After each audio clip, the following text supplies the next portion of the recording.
my... It's gone.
Hey, where'd I get the Diecast display cases? I got them from, where did I get them from exactly? I gotta remember. I got them from, I gotta move my monitor over just a smidge. It's too, why is it like that? It's like too big. There we go. That looks a little bit better. That's closer to where we should have it. All right, now we're back. A little late getting going. I was working on my motorcycle and just couldn't get stuff done. Luckily, we only missed stage 1. Downside is not good. Not good, Denny fan. It is not a good day. It was supposed to be a fun day, and Catherine Legg again got approval to run a series she's never run in at a track she's never run at, and wrecks. Just strictly based on not deserving to be out there. I don't know. I'm tired of NASCAR putting her in positions to fail. Like, she shouldn't be there. She's never run these series. Like, ARCA. Can you run ARCA? If you can't run ARCA, don't run the other ones. It's like, dude, I'm so tired of these people getting just added up the chain. I mean, why? Like, oh, you sucked here and wrecked a bunch of cars. I guess we'll move you up now. No. I'm mad. I'm a little mad about it because it's so unnecessary. It's like early race and getting lapped and you just park it on the middle of the track. Like, come on, dude. You gotta be smarter than that.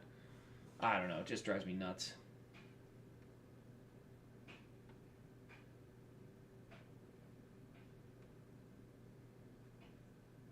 Yeah, yeah, exactly. You can buy your way into the damn field.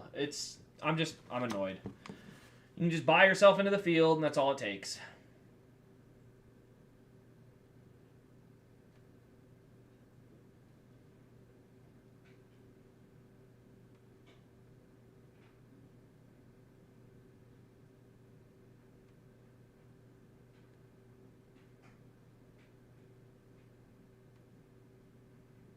The fact that she didn't qualify for the race and then was able to buy her way into the field just ticks me off.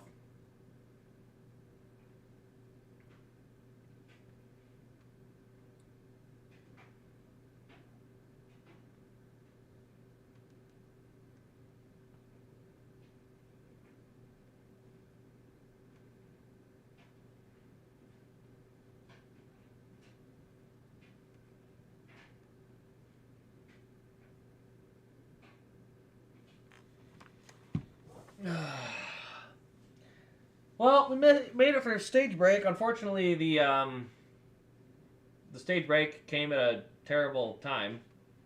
It still shows Kane only a lap down, but it's hard to say. Hard to say what the speed is in that car. Dude, exactly. I defended her the last time. I said that was on NASCAR for even putting her in that position. Now, I'm done defending that. Like, no, this ain't on NASCAR anymore. This is just on being stupid. Like, at some point, you have to have the common sense to say, no, this is not a proper time to do this. This is not a proper time for making that decision.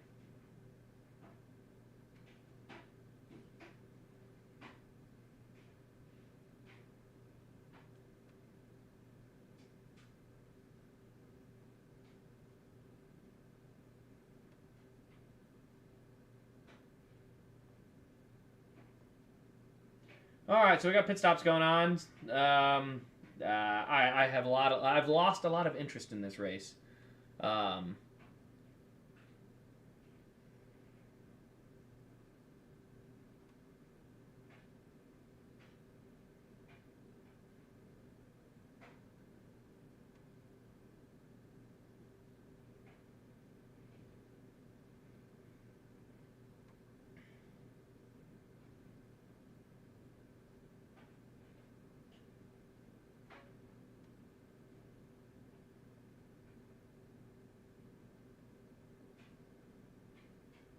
Showing another commercial, trying to keep an eye. I missed, like I said, most of the first stage, unfortunately.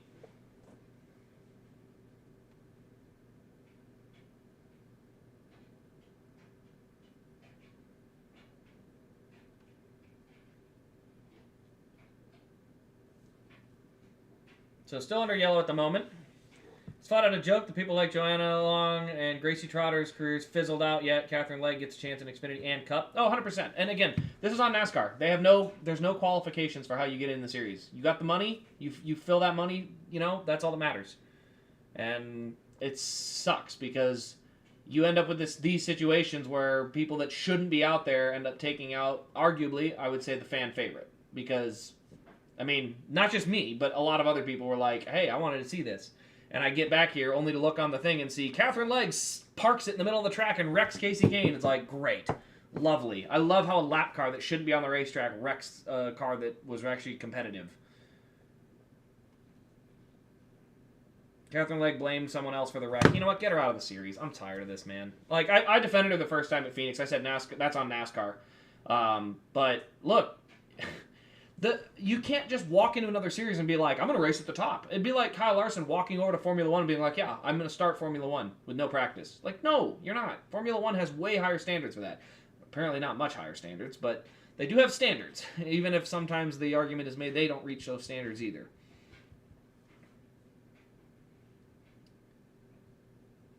I don't know. I'm frustrated.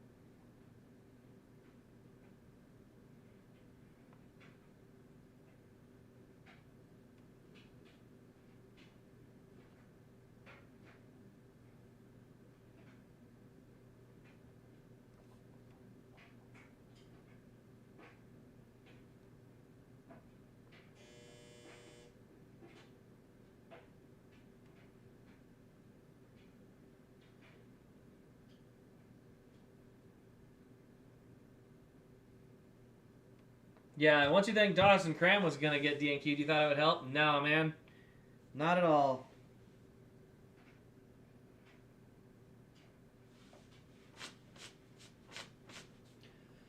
Nope, unfortunately not. I don't know. We'll see when they do the restart here if there's time for what if his car's competitive at all. But I don't know. At least they got a couple different cautions to work on it. I think they met minimum speed, so they should be able to at least work on fixing it.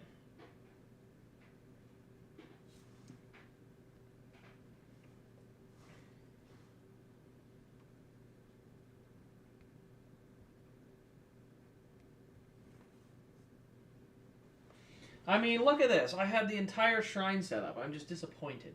I had the entire shrine set up and ready to go.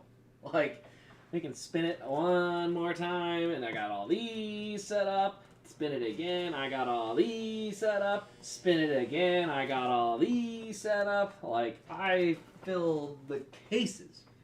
Not even through the end of stage one. Come on. Oh, the racings look good, though. I mean, I can't be too disappointed with that. It's just, what a bummer. Like, I mean, at least she's out of the race. Like, she shouldn't be in the way the rest of the race. Just a bummer of how it finally got her out of the way. And again, the fact that J.J. Haley qualifies the car only for her to buy her way into the field, that also ticks me off. I think that entire concept is stupid. Oh, I couldn't qualify. Here's a check, and now I get a race. It's like, no, you didn't qualify. You're too slow. Get out.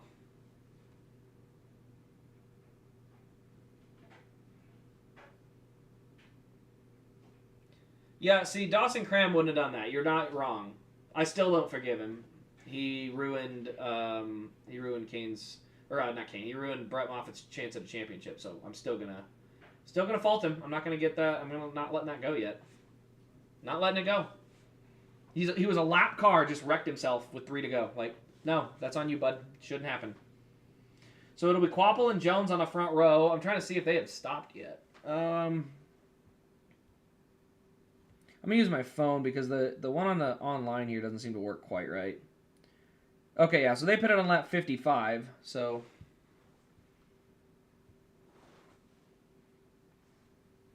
we'll be coming to the green here soon.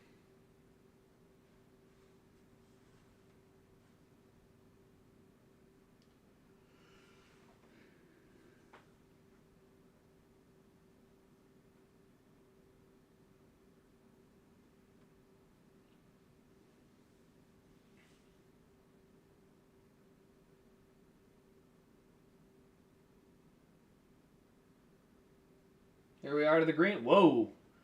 Bad restart for the 20. The 1 will get good and clear before they even get down to turn 1. I will say Rockingham is putting on a good little race, though.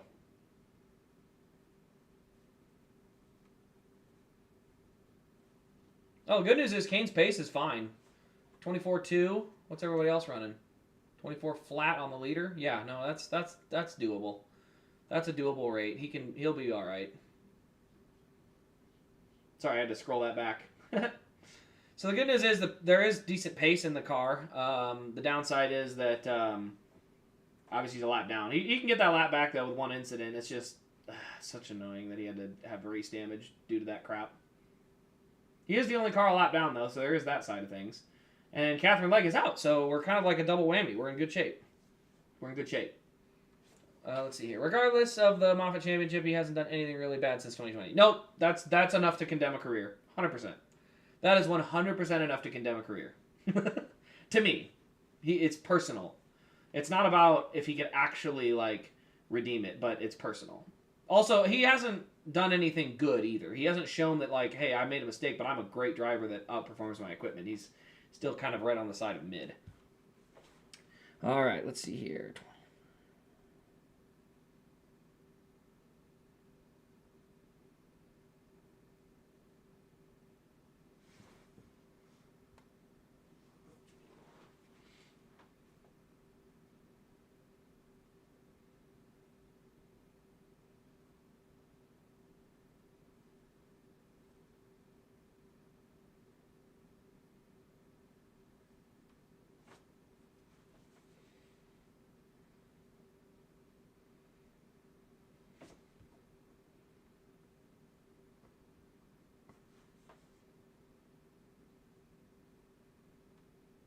Oh, dude, Rockingham is putting on such a good race. I just wish we had more horsepower in the Cup cars. Then they would be fine.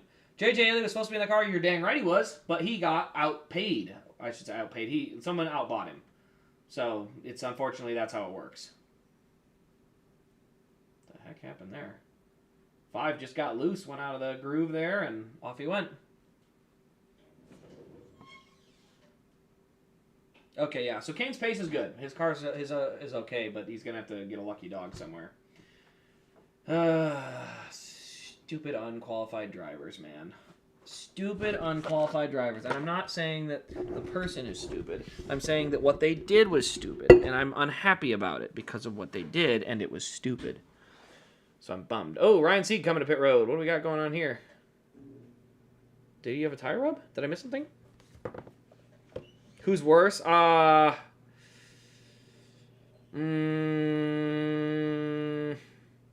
Cram still. Dawson Cram. Dawson Cram's going to be the worst, and it's literally because of the circumstances. Catherine Legg is just in a place she shouldn't be. Some of this blame goes on NASCAR. Dawson Cram is 100% on him. Literally, you're a lap car. What are you doing? Get out of the way. Like, dude, what are you doing? Get out. They're doing 4 tires and fuel for the 39, so something must have been off.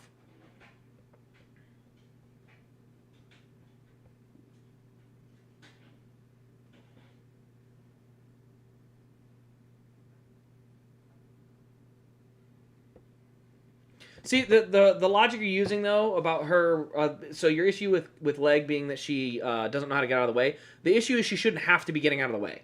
Like, I get what you're... Like, yes, you should have know how to get out of the way, but the fact is, if you say to someone, hey, you're going to be on the racetrack, but you're going to be a hazard the entire race, then you shouldn't be on the track. If you're going to be a hazard the entire race, and you know that going in, don't go to that race. You're not racing at that point. You're just in the way. Like... That's why it matters where you line up or where you should be on that list. You should not be in a place where you can just get yourself in that much trouble. Like, it's just not a smart place to put someone. You don't put someone in that situation. So, yeah.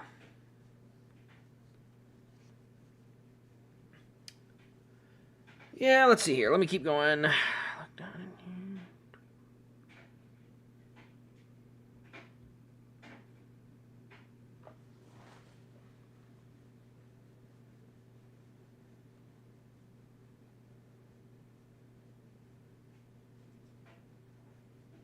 So Quapple's out front by half a second on Jesse Love. The only thing that might help is that Kane could save an extra set of tires if he wanted to. So they could try to just gamble on some tire strategy, but it doesn't look like tires do that much, so there's really not a bunch. Yeah, I don't understand the idea of bringing her to the Rock, of all places. One of the hardest tracks on the schedule. Notorious, by the way. A notoriously hard track for newbies. And you just throw her out there like, I don't know, I'm just mad. I'm going to be irky and mad about it the whole day. Come on, I need a caution quick, though. I want to get him back on the lead lap soon. This is where I need Dawson Cram, guys. I need Dawson Cram to cause a stupid yellow right now. That might help redeem himself, even though it would be another caution. But still, we need that. I don't even say you need to stick to road courses. I just think it's an example of like, hey, you didn't qualify in, so you weren't even good enough on pace. You shouldn't be here. Like, and on top of that, I think the minimum speed requirement could be upped. I think if someone is so far off the pace, I mean, let's be honest, the two Joey Gase cars, the 35 and the 53, were both really far off the pace. So there's a good argument to be like, yeah, these aren't competitive cars. Like, they need to not be here. And I get it. It's not fair, quote-unquote, to Joey Gase. But, dude, if your cars aren't fast enough, either put better drivers in them or put a faster car on the racetrack. Because right now, the issue I have with it is, like, you don't have either of those.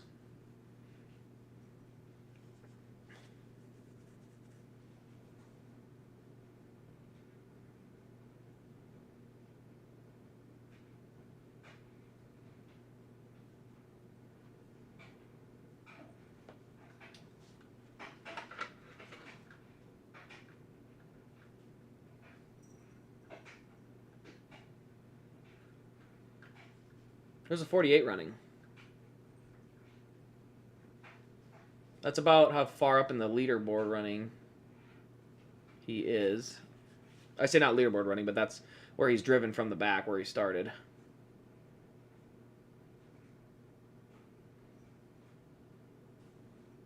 It's a 27th. So starting at the back, he's up to 27th on running position. So it's the car's still okay. It's not race winning, but it's okay. It's not broken, but... Oh, awesome! Glad you got that Allgaier Charlotte win. That's a cool looking car. There's gonna be some more of those coming on the Monday auction, so there will be some more coming. No, you guys can't quite see him. There's a kitty running around behind me. Big old tubby boy. If Casey Kane does somehow win this race, damaged car with faith in humanity restored, dude, that'd be awesome. I would be so happy. Yeah, Greg Van Alst knows what he's doing. He knows how to be out of the way when it's time to get out of the way. So it's just unfortunate because I think Greg Van Alst is about to go another lap down, and then he'll be the lucky dog again. So it's just annoying from that standpoint that he's basically going to get lapped so quickly.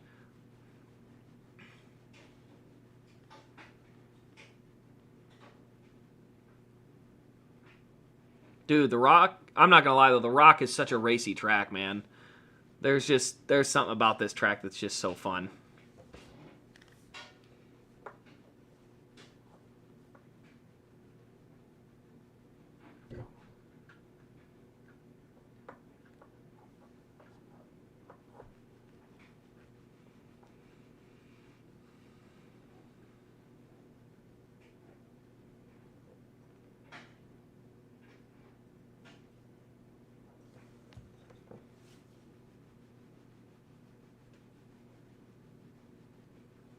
So if he can get back on the lead lap, he'll be in okay shape. But he's got to somehow get back on the lead lap. And the only argument he might have is to try and not stop at the next caution and do the wave around if everyone stops.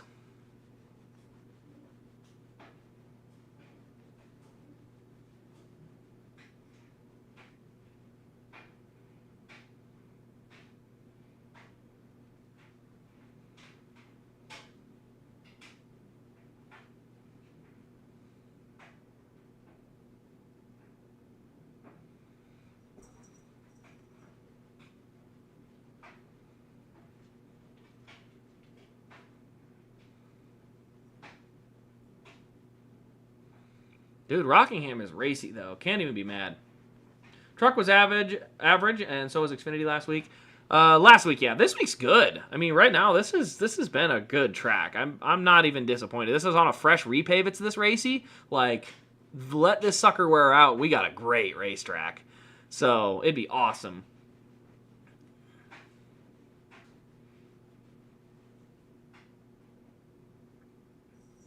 Looking forward to Mexico this year. Yeah, I think that'd be a good one. I think that'd be a fun one.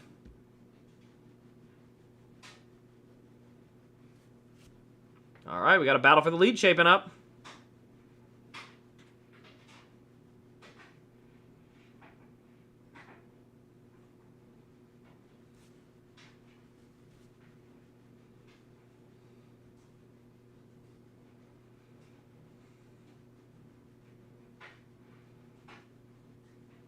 Man, what a fun track. I mean, truly, what a fun racetrack.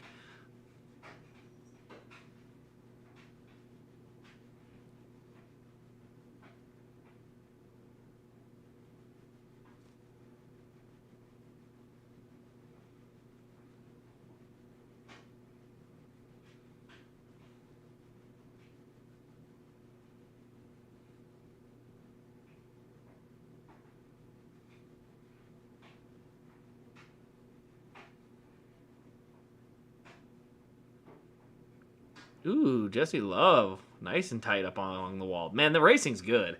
I can't be too mad, man. This is great. I mean, Rockingham always did great on racing. I don't know how I don't know how we ever left this place. I mean, yeah, it didn't have great ownership back at that time, but still, this track was always just racy. By the way, still is really racy. All right, Greg Van Alst is about 2.5 seconds slower than Kane. So if Kane can get a bunch of good laps, he's about probably 15 seconds. Oh, he already got ahead of Van Alst. Caution. Where's my caution? Give it. Any minute now. Give me a caution. I don't care how fast it needs. Give me something. So Van Alst is already there. Now, the problem is who's going to be coming to almost get lapped here soon, and that's Chris Wright. So I need Chris Wright also to not get lapped.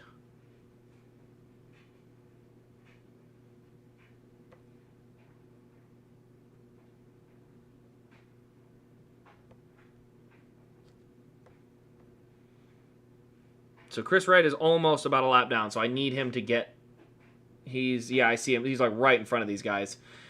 Can Chris Wright just pull a Chris Wright? Can we get something like that? Can we get something? Give me something. Give me a yellow. I don't care how we get it. Just give me a phantom debris caution. I'll take it. I don't care. Give me a phantom debris caution right now. Just give it to me. Come on, Chris. Pull a stupid move. Wreck him. I don't give a crap how it happens. Pile drive later. I don't give a crap. We need a Chris Wright caution. Yes, we do. We need a certified Chris Wright moment. Come on. Yeah, run for the block. Go for the block. Good job. There we go. There we go. Oh, then we got another lap car that's going to be a problem. Here we go. Oh, he's going to go 3 wide top. Block him. Block him. Yeah, here we go. This is perfect. This is just how it should go. This is perfect. No, he's going to lose a lap. No. Ah, we didn't get the caution we needed. Unless if he causes it right now, I swear. Oh, wait, we almost might have it. Hold on. Hold on. Now he's a lap down. Gosh dang it. We were so close. Dude, this racing is spectacular. I can't even get mad. Like, this is fantastic. I know you're saying wrong on purpose. I think it's funny. But I'm still not going to use it. It's a certified Chris Wright moment. It's got to be certified. Dang it. All right, well, he's going to be a lap down, and they're probably going to keep lapping cars now. So he's going to have to probably wave around, honestly. This is a small enough track, you can probably get by with a wave around, and then just hope for a yellow early in stage 3 somewhere.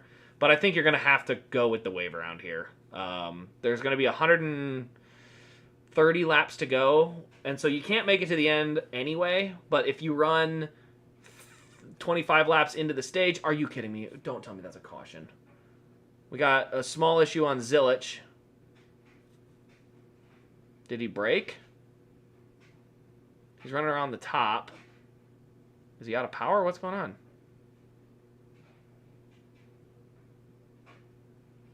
He got out of the way. Stays green. Brandon Jones is coming up into the fight. So we got Quapple, Love, and Jones running in the top 3 now. And lap down car, is it just Chris Wright that's a lap down now? I can't quite tell because the score on NASCAR is broken because their app is terrible. No, I think they have another car lap down there. Yeah, Smithley's also a lap down. Emmerling will be next. 14 to go, so there's still time. But yeah, I think, let's see, how far is the pace falling off? The pace has fallen off a chunk. But that being said, I still think it's worth it. I think it's worth the gamble. No, we got the caution. Okay, actually, this might work. Everybody might pit, or enough of them might pit. He can take the wave around here. Who is that? Is that Custer? Creed? That's Creed. Sheldon Creed had an issue there. Don't know if he blew a right front, but he's running top 10. All right, so Lucky Dog's going to go to... Why is the score broken? Still broken. I can't use that one. Let me scroll. I got to use this one because my score is broken. Here we go. So Garrett Smithley will be the lucky dog.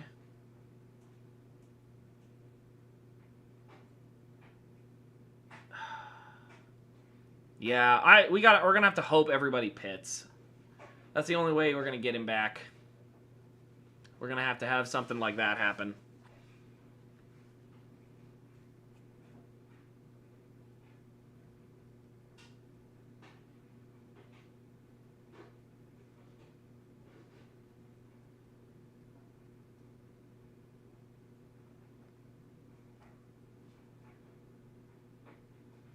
All right, 00 coming to pit road now. Oh, that's right, Custer's in Cup. Ugh, that makes me cringe too. All right, let's see here. So I assume just a tire. Oh, no! The 19 wiped him out. Oh, dude, the racing at this track is so great. Look at that. The 19 busted himself, just busted his butt getting in the corner and destroys the 00. And you know what? I'm not loving it, but I'm loving the fact that the racing is good. I mean, it's racy. I love that. Yeah, sorry, I need to rephrase. He busted his butt. I was trying to say busted his A, but I don't know if YouTube would have banned my stream for that, because I don't know how picky they are. So I had to cut myself off there for just that reason. But, yeah. Dude, this track is so racy, man. So, yeah, we've got a really good racetrack. I mean, to be fair, the 19's running 8th. He's not in a bad spot, but... All right, let's see here. If we can get 10 to go, I got to see if enough guys will pit here coming into stage 3. I mean, there's probably going to be some people who gamble for the stage points, but if he can get the wave around here, I think he's got to take it.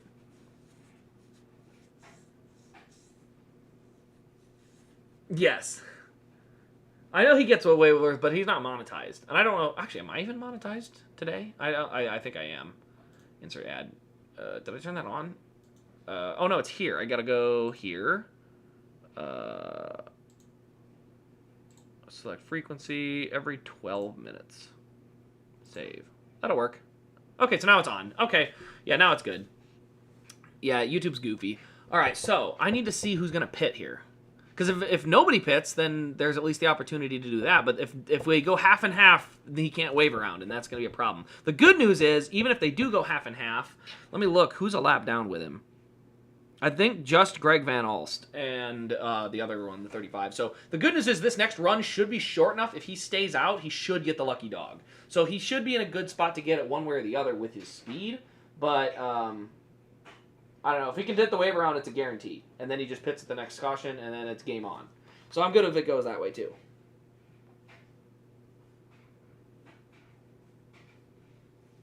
All right, let's see what we got.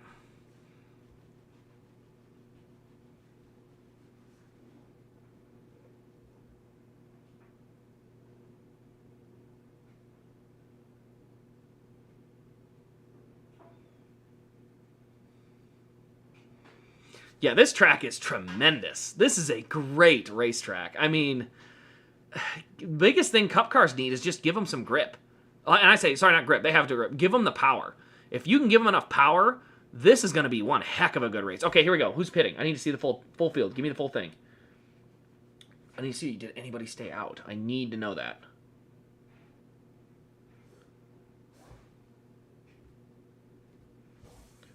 All right. If everyone pits here, he can just wave around it, and then it's golden. So I'm hoping that's the case.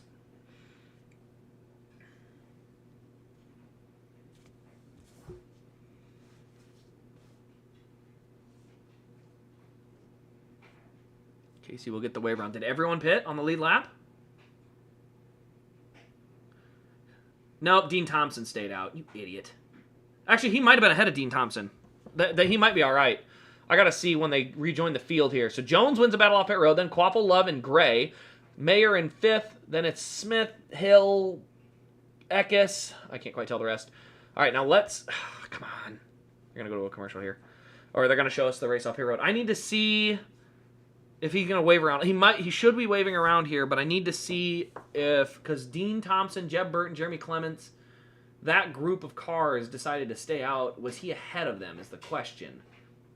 And if he's not ahead of him, that's what I need to find out.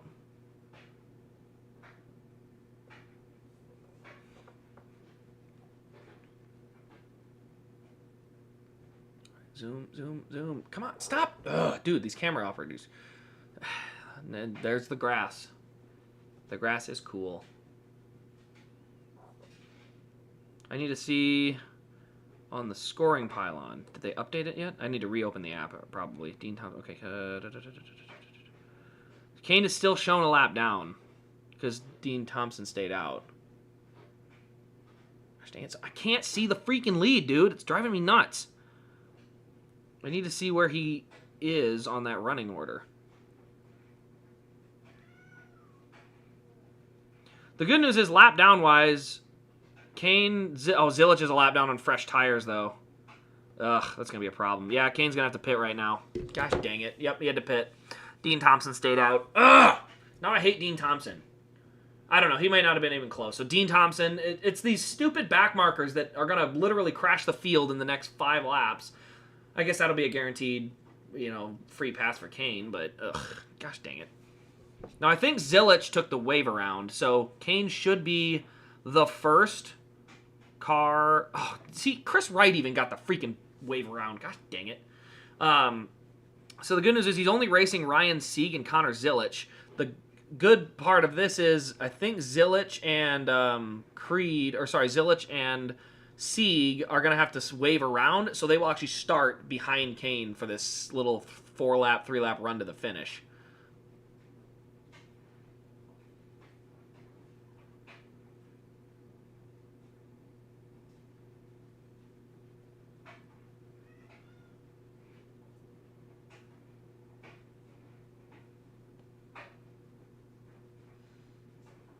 There's 6 to go, so it's going to be a quick sprint.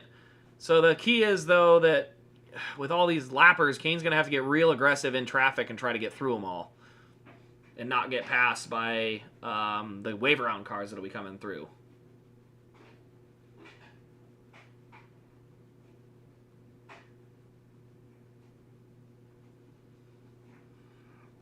Stupid Dean Thompson, man.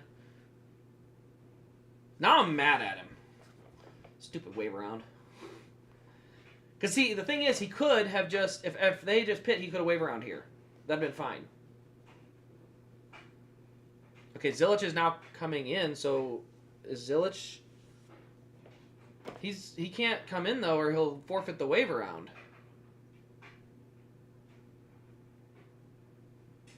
I don't think. I'm pretty sure if you pit... Or was he 2 laps down?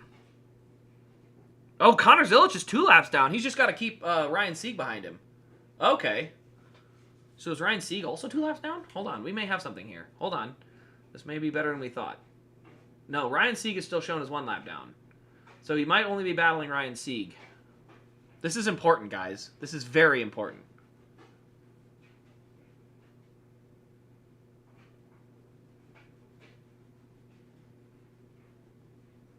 I think I'm going to see if I can find the normal broadcast. Let's go to the US feed. Bet that's better. There we go. I'm going to go full there. All right, so now we're lining up. I went to the regular broadcast. The entire idea of commercial-free works, but then the camera work is terrible. He sped on pit road outro. Okay. So it doesn't change anything. Actually, but he still shows him 2 laps down. So it's just going to be Kane and Sieg battling for it. Stupid Dean Thompson. I hope you crash in the first set of corners. Only because that also gets Kane the lucky dog. I don't care how he gets it. I will sacrifice the entire front 10. Matt DiBenedetto's in there. Still worth it. I'll take it. I'll take it. I'm desperate. I'll do it. I don't care what it takes. I love being this hyped up. I haven't been this hyped up in a long time where it's like, I don't care what it takes. Wreck everybody. Like that type of mentality where it's like, I don't care what it takes for my driver to win. I just wreck the field. I don't care. All right. I wish I could watch an onboard of that battle that's going to be happening out back. Why is Sieg starting ahead of Kane? Is it because he pitted later? That's so dumb. So Sieg must have only been a lap down somehow. I thought he was 2.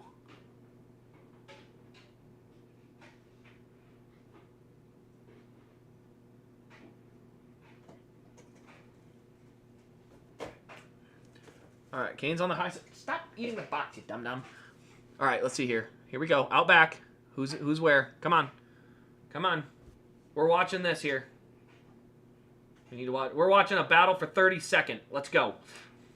It shows him 2 laps down, so something's obviously wrong on that. All right, he's got to catch Ryan Sieg. Come on. Get there. 2 to go.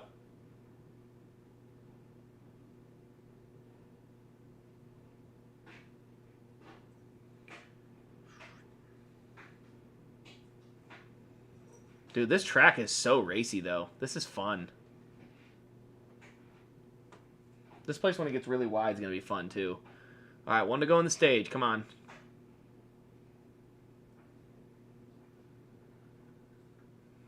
I am surprised they have made it this way so far. They have actually done a great job, the guys up front, at not wrecking each other.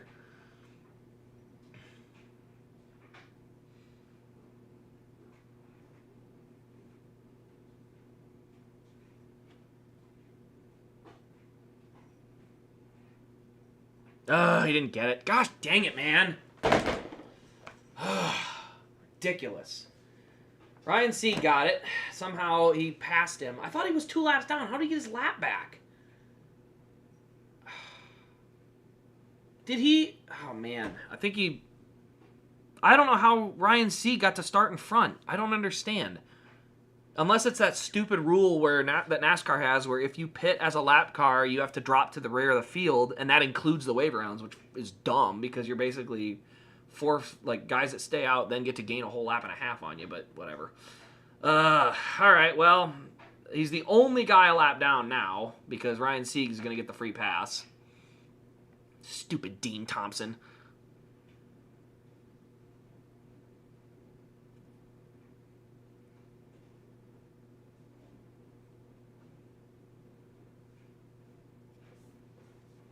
Stupid Dean Thompson, stupid Chris Wright, stupid everybody. Stupid everybody.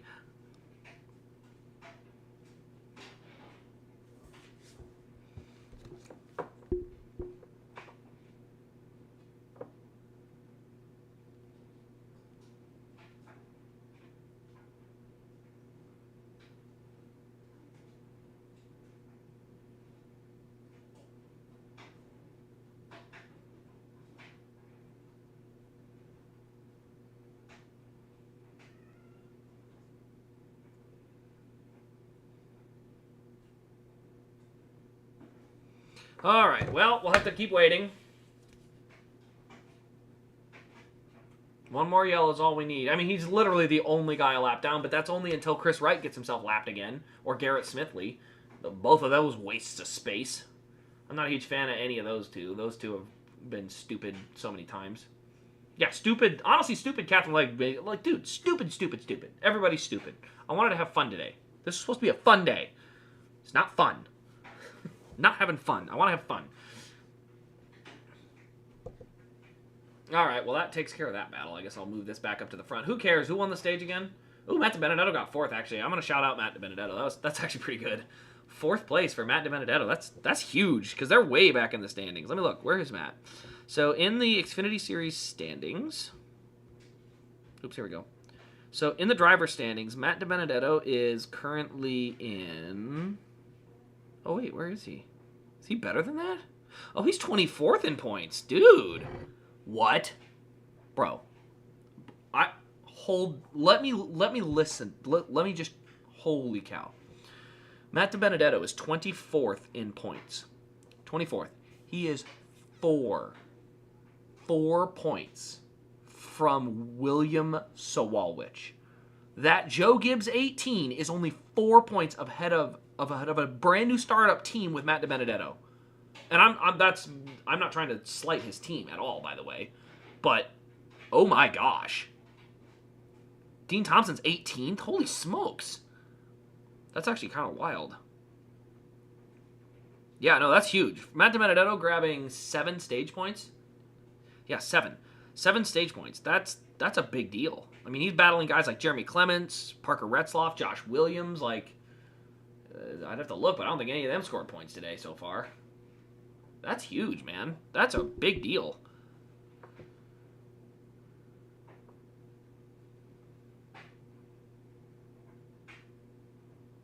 Oh, he got stage points in stage 1, too? Holy moly. That's kind of wild, actually. Oh, actually, Parker got stage points. This is a wild lineup.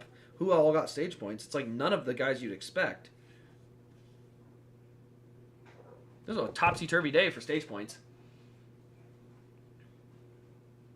This isn't the fun we were supposed to have. Oh, now you'll pit Dean Thompson. Now you'll pit Dean Thompson. I'm mad about it.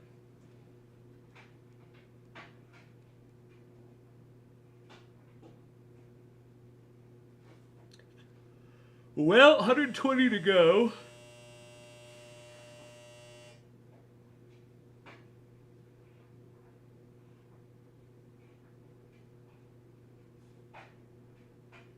As I was afraid, with all the cars that stayed out, he missed out on both the wave round and the free pass, which is the unfortunate part, is that he didn't just not get one, he missed both opportunities.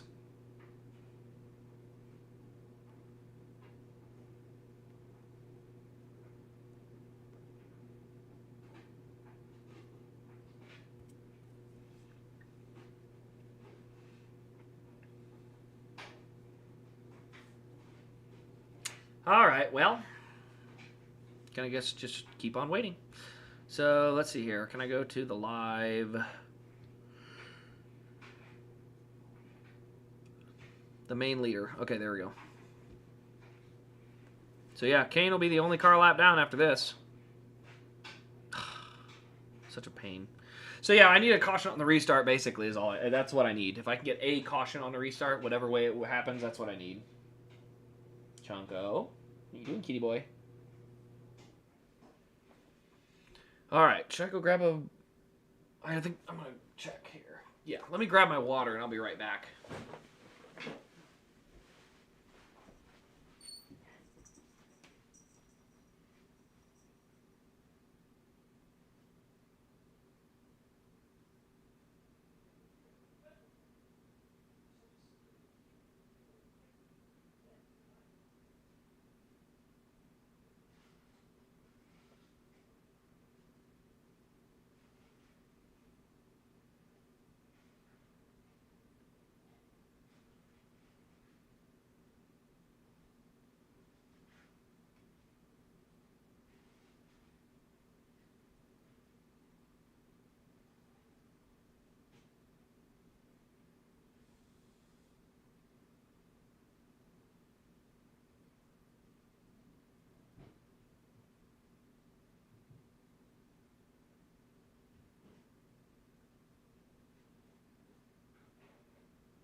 right, still not lined up yet. No kidding. We're getting that 2004 type luck.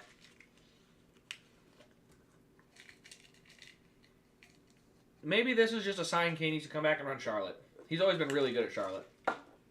I don't know if the Outlaws are running, or not Outlaws, a high limit. He's running full high limit this year.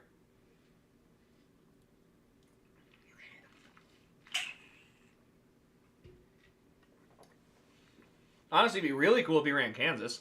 Because high limit is, we can't run it because there's no Kansas spring race.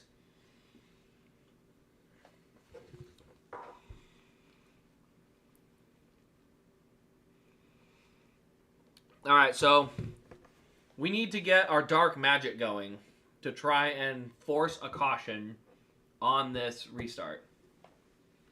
Like, I don't know what to do, but we need to use dark magic here to create a caution on the restart.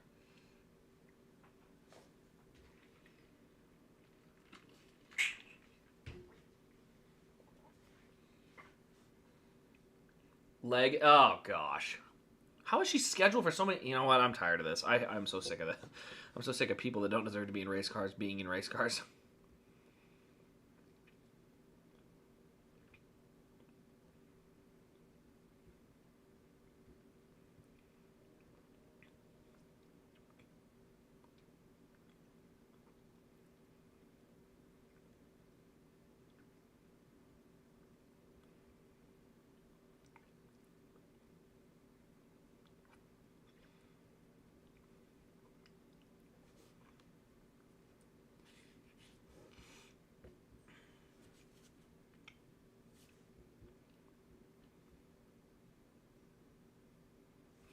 All right, getting ready for the restart.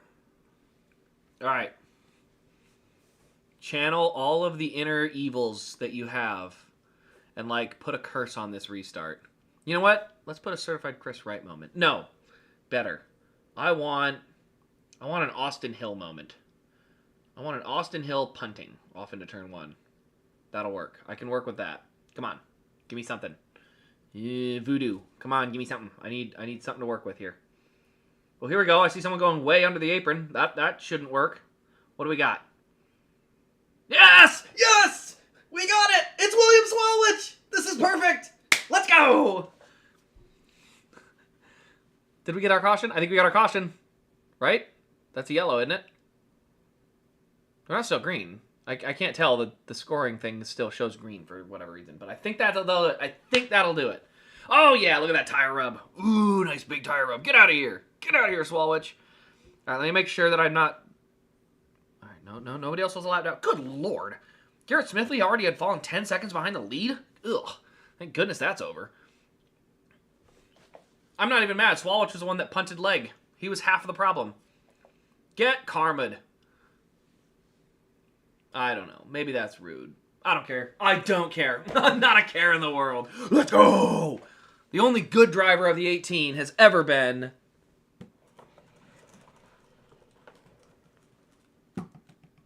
Yeah. Actually, is that even visible? No, it's visible. The only good number 18 driver.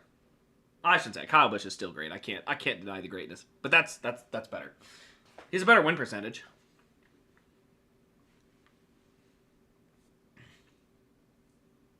Dale Jarrett and Bobby Lamonte still 100% Kyle Busch is better than both of them. And Casey Kane is 100% right behind that. You got to remember, he only started 2 races in that truck, and he won one and got second in the other. An average finish of 1.5. His average finish in the Truck Series is 1.2. So yeah, that's the GOAT. That's why he's the GOAT. We're gonna get unhinged here.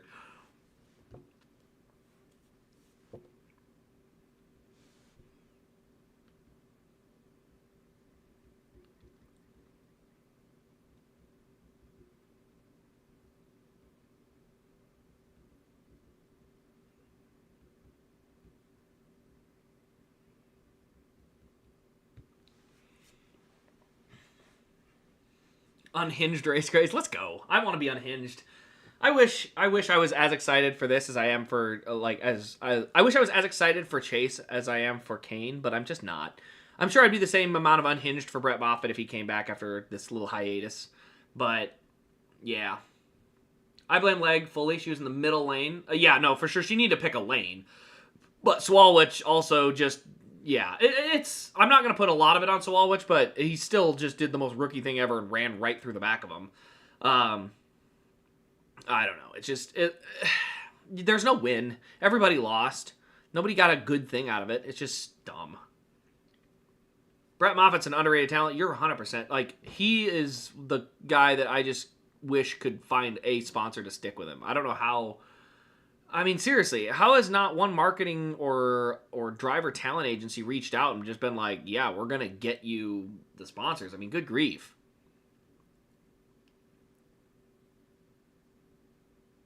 Oh, I'm not saying you have more reaction time. I'm saying, like, you know the car in front of you is slow.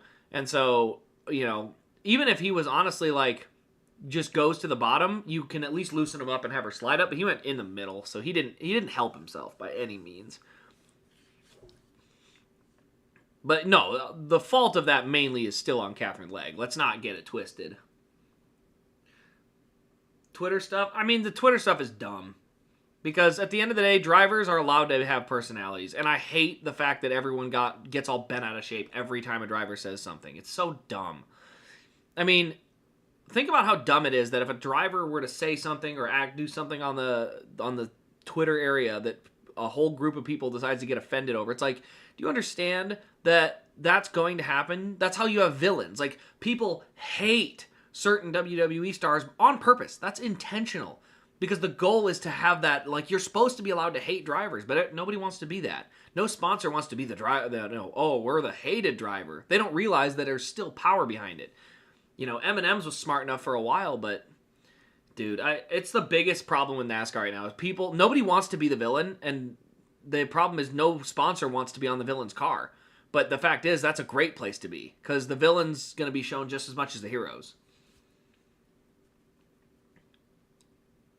All right, now, look at the back of the field. Where's that 33 that's going to be on the lucky dog? Let's go. Dude, The Rock has been fantastic racing-wise, though. Denny Hamlin is the villain. He's only been a villain, really, since 2017. He was very indifferent until he had that run-in with Chase. And that thing really went badly because of how bad of that situation was. Because he not only wrecked a guy going for his first win, but then blamed it on the guy for checking up as he were getting into the corner. Like, that was just a bad situation for Denny, and he made it so much worse. Like, if he had come in and said, like, yeah, I messed up, I made that mistake. Because you gotta remember, Kyle Busch arguably had a worse one in 2020 when he full-blown dumped Chase Elliott at Darlington by misjudging, but he basically said, yeah, I misjudged it. I made a mistake. I tried to get back in line too quick, and, but he was at least able to, like, own it, where Denny Hamlin was like, no, that was his fault. He checked up too quick. It's like, that was what made that situation so much worse. Because Kyle Busch, you'll remember, Chase Elliott never went after revenge with Kyle Busch, because Kyle Busch owned his mistake. But Denny Hamlin doubled down and ended up costing him, I think, that shot at Phoenix in 2017. I firmly believe Denny Hamlin makes it to Phoenix if he owns his mistake there, or at least doesn't do it at all. Because he may not win that race at Martinsville, but he absolutely would have gotten there on points at Phoenix, I think.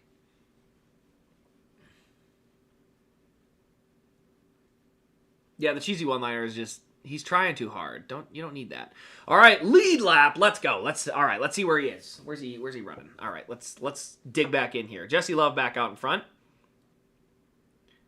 And then we got Jones, Gray, Quapple, and Smith. Actually, our Dash for Cashers are all doing really good.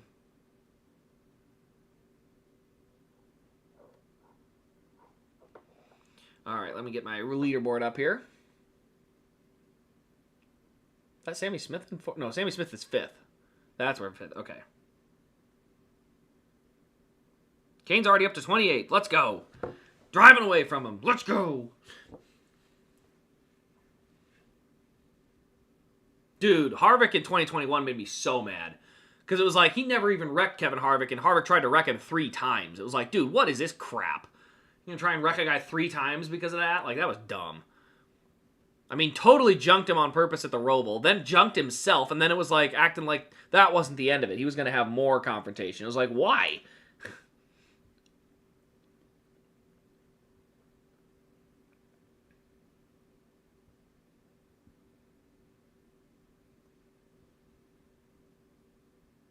He's up to 26th. Oh, wow, he's running some great lap times. These lap times are just absolutely flying. Oh, there it is, Van Alst. I was going to say, why are the lap times all looking goofy? Greg Van Alst, ladies and gentlemen. I'm not even trying to be rude about it at this point. It's just like, the Joey Gase cars have been a train wreck today. They've been an absolute train wreck. And Joey Gase is a Cedar Rapids, Iowa guy. Like, I don't hate Joey Gase, but his cars have been just a train wreck today. What the? He wasn't even the guy in the wall. Chris Wright was in the wall. That's even more hilarious. What the heck, man? That's bad. I was at Martinsville for 2021 and didn't like Brad much after that. Yeah, Brad. See, the thing is, that one didn't hurt as bad because Chase had already started to fall off. I don't know what happened. His car was so good and then just like fell off a cliff. And then as he's falling back through the field, Keselowski dumped him. I was way more mad about the one at Daytona at the road course that I think was also Brad. Not dumping him, but it was at the road course after the phantom caution for rain. And Chase ended up getting shuffled back in the running order. And as he's running through the field, Brad Keselowski went like ultra defense and was blocking the absolute crap out of him and blocked really hard off into one corner. And then when Chase checked up, got run into from behind and got dumped. So that was Brad's fault, even though it wasn't him that made the rear bumper contact because of how hard he was blocking. Yeah, that's the Chris. I mean, we already got the caution we needed. The only thing that this might help, because he already got the lucky dog, now he gets to start in 26th instead of having to start in the last position. So he gets to start further up. And if we're lucky, some guys might pit. Because there's a handful of guys that are still on like 25 lap old tires. So who knows? Maybe we'll get lucky and a bunch of them will pit. And he'll be the only one that doesn't pit and he'll go run away and win. That'll be great. Okay? Sounds good. Sounds good.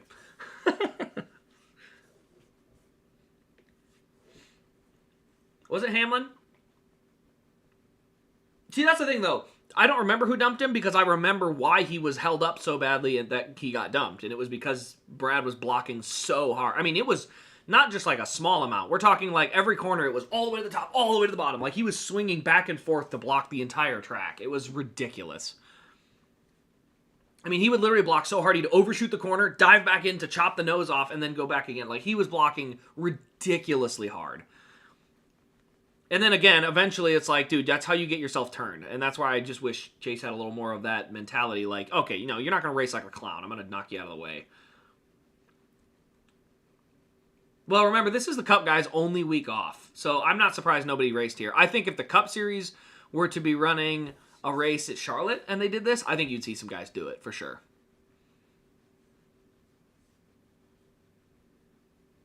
Remember that 2018 Phoenix? Oh, I do. You know what? That was, I think, yeah, didn't he lose a tire on that too, though? 2018 Phoenix. I thought he lost a tire there. Again, there was none of them that were, like, egregiously bad. The biggest ones for Hamlin were Martinsville 17. That was with Chase. And then also Pocono with Kyle Larson was probably a pretty good one. There was like, hey, that you're actually at fault there. And then Charlotte 2023 with Chase Elliott because, yeah, Chase Elliott right hooked him 100%, no question. I still am not that mad about it. I hate the fact that the guy on the inside will just unwind the wheel and ram the outside guy into the wall. And the guy on the outside of the wall, he's literally not allowed to do anything. Because it's like, oh, that's a retaliation. Okay, are you going to blame the guy that just wrecked me blatantly? Like, the fact that there's no penalty for just crashing the guy on your outside drives me up a wall. Because it's like, you could just wreck a guy for nothing. And it's just okay. Like, that I don't like. 2019 was the tire. That was the worst round of 8 I'd ever seen out of Chase. It was like, motor blown, transmission blown, it was so bad. Because I remember he was so fast at Martinsville, but we never found out because Truex dominated the day. But also, he lost his transmission so early in that race.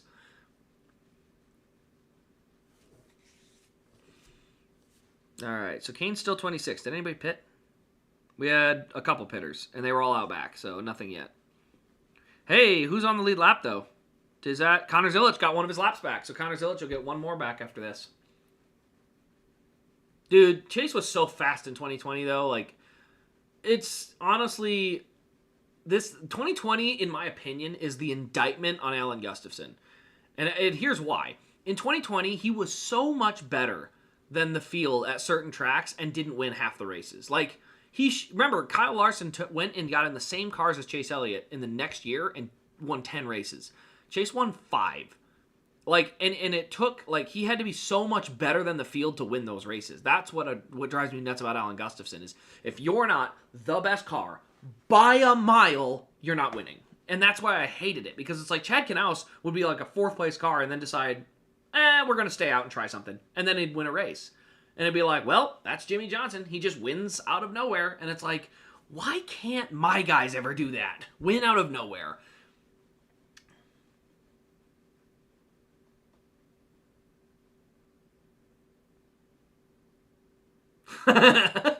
Zilleroni needs to clear Casey's way. Sacrifice the child so Kane can win. You know what? I'm good with that. Zilic just needs to run his way to the front and just knock guys out of the way and cut their tires and everything and just plow a path. But I got to shout out, though, I got to shout out Parker Retzlaff in 4th. Or, sorry, in 8th. He's in the 4 car. That is an impressive run for Parker Retzlaff. I have got to say, for Alpha Prime to be a top 10 car right now, that is an impressive run. Like, well done. Was from winning the Fall Talladega race. Why do I not remember this? Which race was that? Was that in 2020?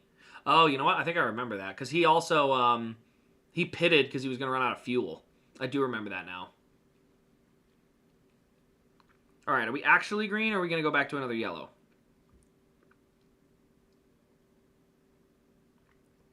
So far, so good.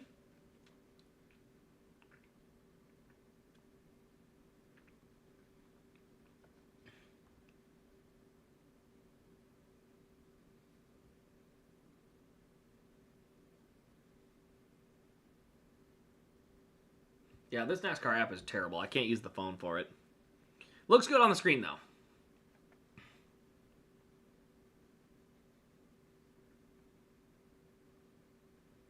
All right, so Quapple's going to go to 2nd. I think it's going to be a Quapple-Jesse Love battle to the end of this one.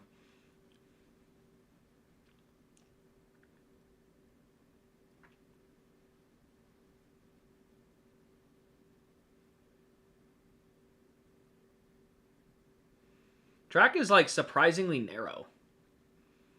I mean, it is a fresh repave, so I guess that probably has a lot to do with it, but still surprising.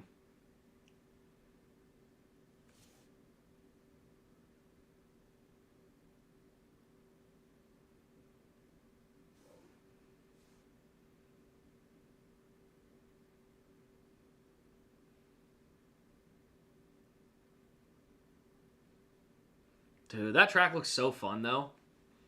Yeah, the app on my end, for some reason, like, freezes. It gets to one point and then just stops and stays there.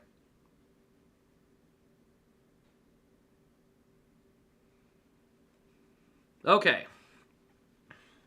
Now the restart is somewhat shuffled out. Whoa. Who's that with a problem off of turn 2? Trying to see. Parker. Oh, that's a caution? No, it's not. Oh, come on. That was so weak. Oh, wait. Hold on. We got a car on the wall. That's the guy. Okay, that is a caution. See? The cameras are only showing me the 4. And so I'm like, what is this caution? Like, okay, no. The 7 was nosed against the inside wall. Patrick Ammerlin, another... Dude, I'm telling you. The cars that drive me nuts. Patrick Emmerling is one. Chris Wright is another.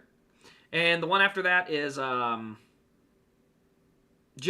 Smithley. Those 3 guys, I always just be like, ugh, they're here again. Ugh. And literally, all 3 of them have made significant moves within this race. The only one I would say that hasn't is Garrett Smithley, but his egregious move at Kansas a few years back literally is just the worst. So, why is it I'm always right about these guys? When I'm like, I don't like this guy for these things. And that's like, ugh, gross. Wish you could hear in-car audio from this race. Dude, I would I want to just... Dude, I wish I was at this race. This race looks fun. I'm telling you, The Rock, at this point, I think has basically proven it belongs on the schedule. I mean, this is a great race. Like, these cars... I'm telling you, and this is what drives me nuts, man. The Xfinity car is so good. Fresh repaint, doesn't matter. This track is awesome. This car is awesome. Everything about it, just awesome. Let's get more of it.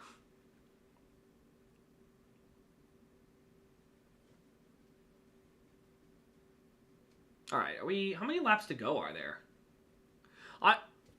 It might make sense to pit from here and try to stretch your fuel. I'm not opposed to it. I'm not opposed to it. Casey King, let's stretch the fuel. Let's go for it. Let's go. Oh, yes. Vegas in 2019, 100%. Literally wrecked his car because he was blocking when he was multiple laps down. Yeah, put this car in Cup, please. This car would be awesome in the Cup Series. Oh, yeah. No, if I'm Kane, I'm pitting here. 100%. Let's gamble on... Let's get some track position somehow. I'm good with that.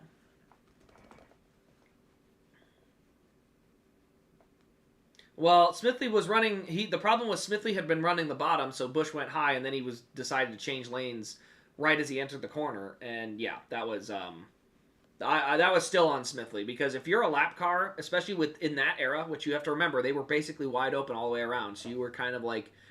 You know, you had to choose your lane going into the corner and go on it. And he basically was like, bottom, bottom, bottom, bottom, top. And it was like, why did you wait till he was there to run top? That was dumb. All right, let's see. Did Kane stay out or did he pit? I need to see what's going on here. I hope he pitted. I think that would have been the right call. I think I would have chosen a pit. Did he pit? Let's see. It says 123, or did he pit on 149? No, it says 123, so...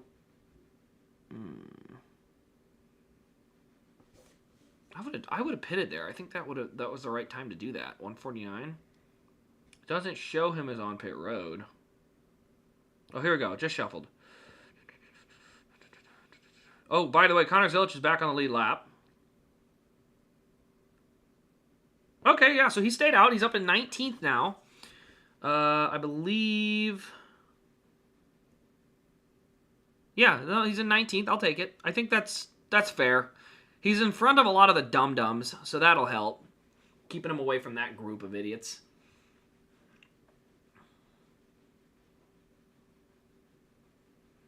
$100 laps to go. I would think if they get another caution once the fuel window comes out, he'll go with it. I don't know how many tire sets they have, too, I guess. I didn't even think about that. You only have so many sets of tires, it may matter. But it didn't look like tires made that big a difference either. So... He's ahead of most of the dum-dums. Looking ahead in the running order, he's good. Like, the guys behind him are Chris Wright, Garrett Smithley. Who else is back there? Chris Wright, Garrett Smithley. Austin Green's actually fine. He races fine. Everyone else, though, Patrick Emmerling, all them guys, they're all behind him. So the good news is he's ahead of all the guys that you just know a caution's coming from. He's ahead of those guys. Look at that. Oh, wait. Can you see that? No, you can't. Can you see that? Oh, yes, you can. All right. I don't care. You guys can see him on the leaderboard now. Let's go.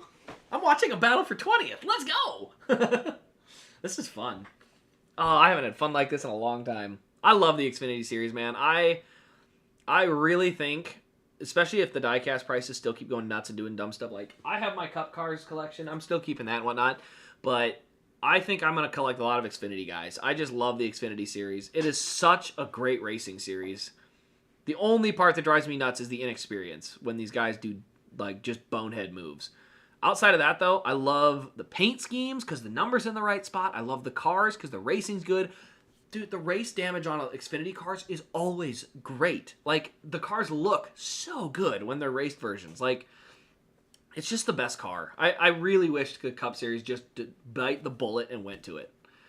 Like, just bite the bullet and run this as a Cup car. It's so good. Like, it drives me nuts. How do we fix this car? How do we make a car that's good for racing? What do we do to have a car that's good for racing? It's right here. You have it. All you have to do is use it. Oh, it drives me nuts, man. Absolutely drives me nuts. 05 Great Clips? Oh, yes. Well, actually, so if you want to see it, it's right here. This is a custom version, so I'm going to back the shutter car up. And this is the custom of his 2005 Texas win. But that's a cool car because it's got the Charger front end on it, which has a good-looking nose. I think that's one of the better-looking front ends on those Gen 4 cars. And then that one's obviously customized for Texas, but I like that car. I was going to want a 38 Great Clips car, but I chose to do that one because of the raced version. Ooh, good battle. I think Love clears.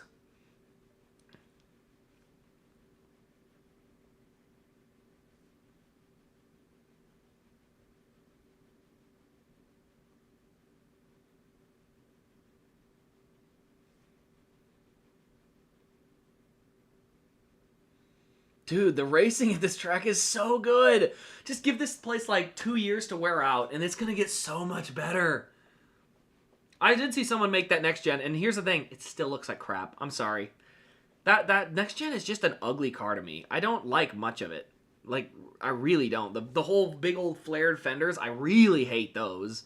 Like, I like a big flat side of a race car. I just think it looks good.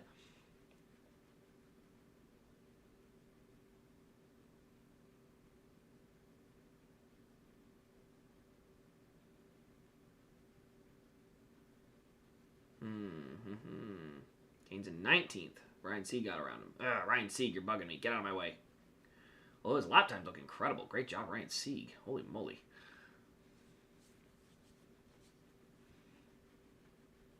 The Longest Yard is also a good one. That's also a 2005 car from Talladega or Daytona. I can't remember. I think that's Talladega. It was Daytona that they ran the Chuck and Larry car back in 2009. That was the one that looked really good, too. He used to have all the Adam Sandler movies. Ha! Did you just actually say that, too? Yeah, I just saw you posted it. You literally said, just go... Oh, wow, we got another caution. The 19 has destroyed himself.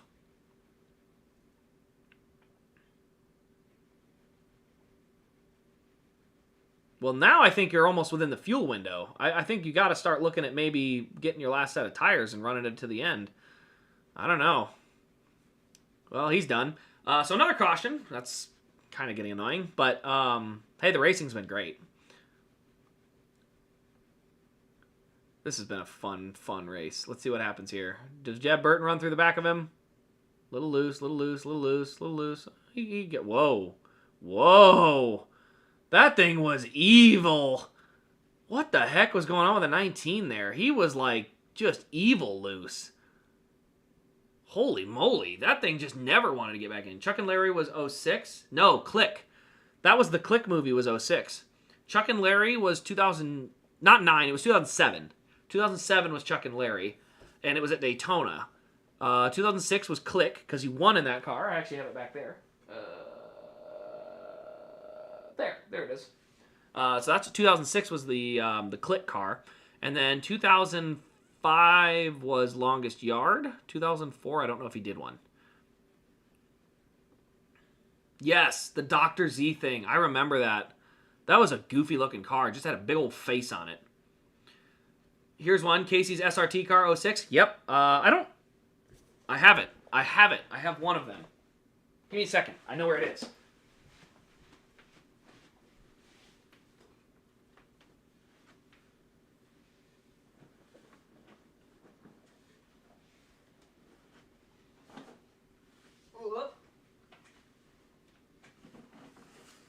Okay. I know exactly where it is. Ooh, who's pitting? Everybody's pitting! All right, stay out, Kane. Get that track position. Get that. I don't care what happens. Just stay out. Go for it. Go for it. Stay out. Come on. Come on. Stay out. Is he going to stay out? I really hope he stays out. I think he pitted. It'd be awesome if he didn't, though. Just get him out front, running away. Let's see here. The SRT car's in here somewhere. Because they made it in the 1/87th scale. One of my favorite scales. These little things right here. I feel like a child again. I love it. Where is it? Feels like wrong to just have loose diecast in here. I know I have it in here somewhere. I don't see it, but I know it's in here. No, that's regular 06. Yeah, that SRT car ran at Sonoma, and it was one of the best looking cars of the year for me. I don't see it. I know it's in here. I don't want to dig too much. Unless I can get a good, quick view of it somewhere.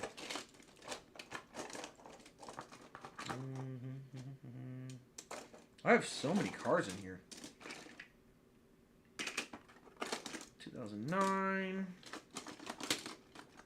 Noah Gregson. Oh, here we go. Nope, that's Rudiman. That's Kane's 07 car.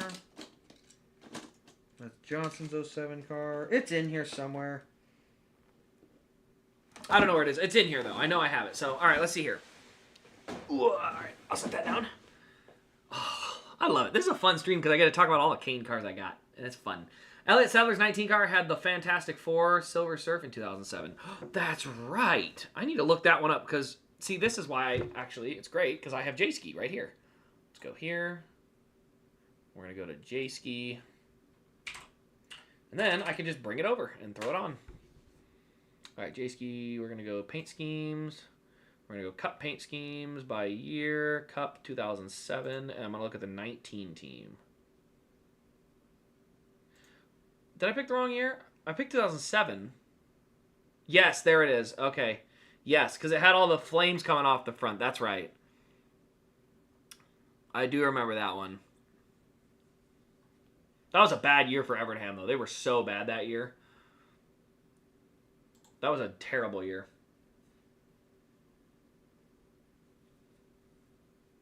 McDonald's car on the Gen 4. Oh, I don't think it was that bad. Although I don't remember if did he run it? I don't know if he ran the McDonald's car in the regular I think he only ran it in the COT. Yeah, Chuck and Larry was 07 Daytona, and I remember because there was a wreck and he still finished 9th after being involved in it. Oh, yeah, he did run it. I don't remember, where was this? California. So he ran it at Fontana, and it was not great. Yeah, that Fontana was always a devilish place for him. All right, let's go back here. Okay, so a bunch of people pitted, not everybody. Kane came out 29th. Boo. Be faster. All right, let me get back to my stream here. Let's see here. Hey, welcome in, Eugene. The 2005 Mountain Dew car was glorious. I love this car. That car looks incredible. That is the one car. If I could get the door off of it, sheet metal number 9, or the hood off of it, I would pay a lot of money for that thing. I would love to have that piece. I mean, I got some cool... Matt DiBenedetto's 13th. Matt DiBenedetto's 13th. Did he do gas only? He must have gassed only it. Huh. I'm not sure I would have done that. I think I would have wanted to pit and then just stay out and go for it. Whatever. We'll see how this goes. This is going to be an interesting restart. The red and green Mayfield car was better. Oh, dude, the red and green on Mayfield was phenomenal. I'm going to go look at that now. 2005 Cup Series number 19. Because the 9 car had a great scheme. You got to remember there were 2 cars that he ran. And it was the green and black. He ran the Mountain Dew Pitch Black that year. In 2005. He also ran the Dodge Yellow 19 car, which I thought was incredible looking. I loved that 19 car in the yellow. Let's see, back to the 9 car in 2005. The Mopar car ran at Kansas and Charlotte because there was an issue. He ran the one car I don't have is this pit stripe looking car from 2005 with the red stripes. I want to get it. I just haven't found it yet for a price I'm willing to pay because it's not a hard car to find. There's Longest Yard. That was 2005 Mountain Dew. The Dodge. This one here from Daytona. He also ran that in the Bud Shootout. It just didn't have the orange number in the shootout. Let's see here. All right, we're green. Oh, wow. Oh, my. A very chaotic restart. We got Carson Kvapil around the top. Is he going to make it stick? He is. Ooh, boy, was that tight. Great move for Carson Kvapil. All All right, now he's going after Taylor Gray, who's right behind Austin Green, or underneath Austin Green, I should say. And let's see if Quapple's got a run. Is he going to push to the limits? Is he going to try and go 3? No, he's going to stay in line. He's going to dip to the bottom. Matt DiBenedetto is 15th right now. He is put on a... I'm very impressed with DiBenedetto right now. The stuff he's been able to do has been really, really impressive. Coming out of 3 and 4. Dude, this track is so racy right now. This is fun. All right, still green. So this is Ryan Sieg out in front. He's trying to check out. And look at this. Austin Green is just getting eaten up by the cars behind him. Nowhere for Jesse Love to go. Now Sammy Smith's going to poke his nose in there. Now the 2 car going to look inside. Not enough room. Oh, he can't get by. This racing is incredible, man. Parker Retzlaff got back in there, too. He's running 3rd. Great for Parker Retzlaff. They still got... Lap times look good, so yeah, no crash. We're good. Let's see. What other... Let me go back to the stream here. Did I pre-order the 33? Of course. Of course I did. Let's see here. Red and green. Yep. Remember Kane's 2014 Thank the Teachers from Talladega? And Kansas. He also ran that one in Kansas. And I do remember that car. It was... I had that car in my collection for a little while, and it was so meh. Like, it was not a great paint scheme to me. It was kind of mediocre, I think. It was okay. It wasn't like a bad paint scheme. It just was like, like, wasn't great. Wasn't something I was gonna like. Like, these are my favorites. I had to narrow down to my favorites at some point. Let's see what else we got. The inverted Dodge that Mayfield ran in 05, dude. So fun story.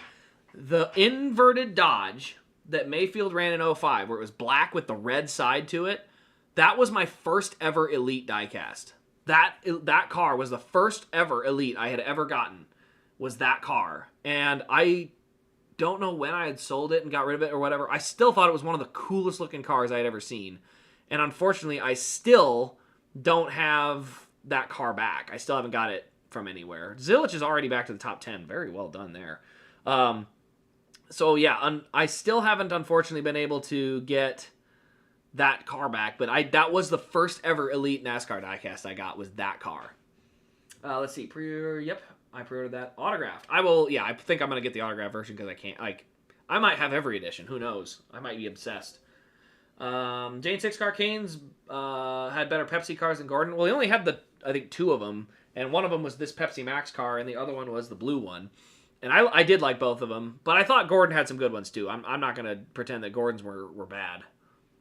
Remember the Aquafina car? Yeah, that was a bad car. He had bad luck in that one. It was cool looking, but I had that car for a little bit too. And it wasn't like my favorites. Like I said, these are my favorite cars. And the Aquafina, the Windows car, the Liftmaster cars, the Quicken Loans cars, like, I've had those cars before. I think I've owned every diecast Kane's ever had, but none of them were ever, like, great, so I didn't keep them. Yeah, the Quicken Loans was actually a pretty good-looking car, to be honest. Yeah, the 5 Great Clips finally got a win after how many times it had run. It was crazy how long it took him to get that. Let's see here. Kane up to 22nd. He's up to 22nd. And he's typically a bad restarter, so give him time, and he'll work his way forward. Like, restarts is not where he makes up all his time. He's going to make his time up over the run. So, we'll see. Who was that? One of the cats just ran in here. Oh, Greg Van Hulsen's losing another lap. Look at that. Ryan Sieg is kind of checking out right now. Huh. I got to see, when was the last time he pitted? 75 to go. I mean, I think they can make it on fuel from here, but...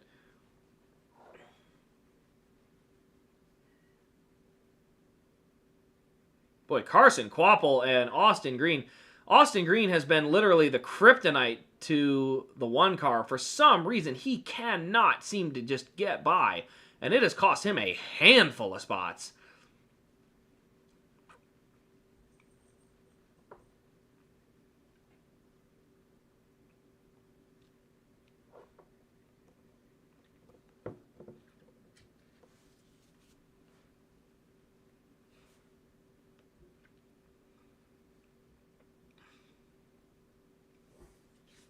Now he's back to 23rd. Okay, Race Grade, you have the 25 with the color chrome. It is actually up front. Let me point. This one is color chrome right here. This one is the Elite.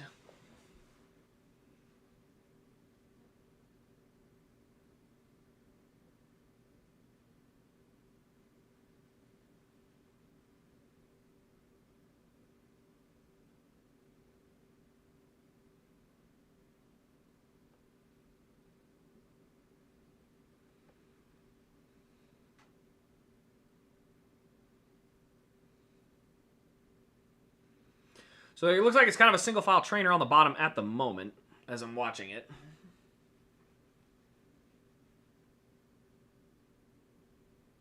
The Blue Jeans car. Wait, what? I don't remember that one. Ooh, Parker Retzloff putting the pressure on Christian Eckes for second. That's impressive, man.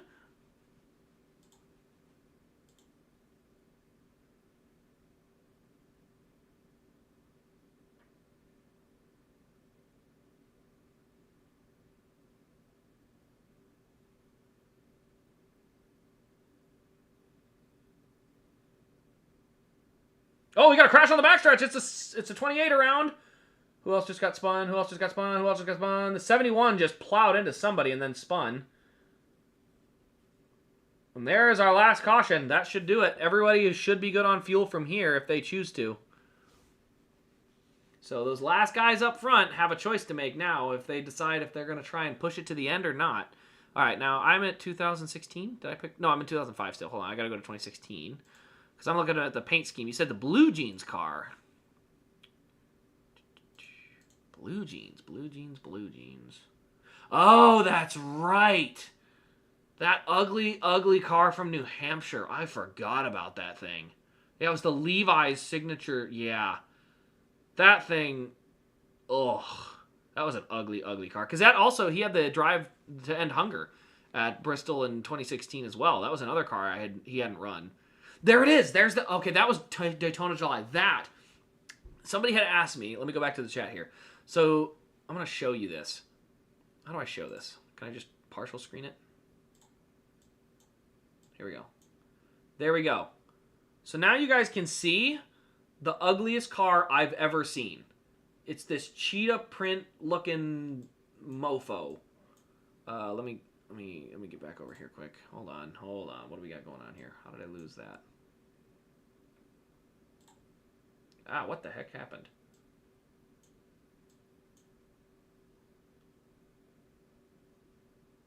Okay. That's good. No, where did my other Google page go? Oh gosh, get that out of here. I don't want messages. I want my paint schemes. Here we go. So that cheetah print one is the ugliest car I had ever seen. Like, ever. I hated that car. That was by far one of the ugliest looking cars I had ever seen. All right, go full screen on that. Okay. There we go. Microsoft car in 2017. Yes, that was at Sonoma and had a hard crash. Looked good, though. I like the look of it. Yeah, it was just a pair of blue jeans on the car. That thing was awesome.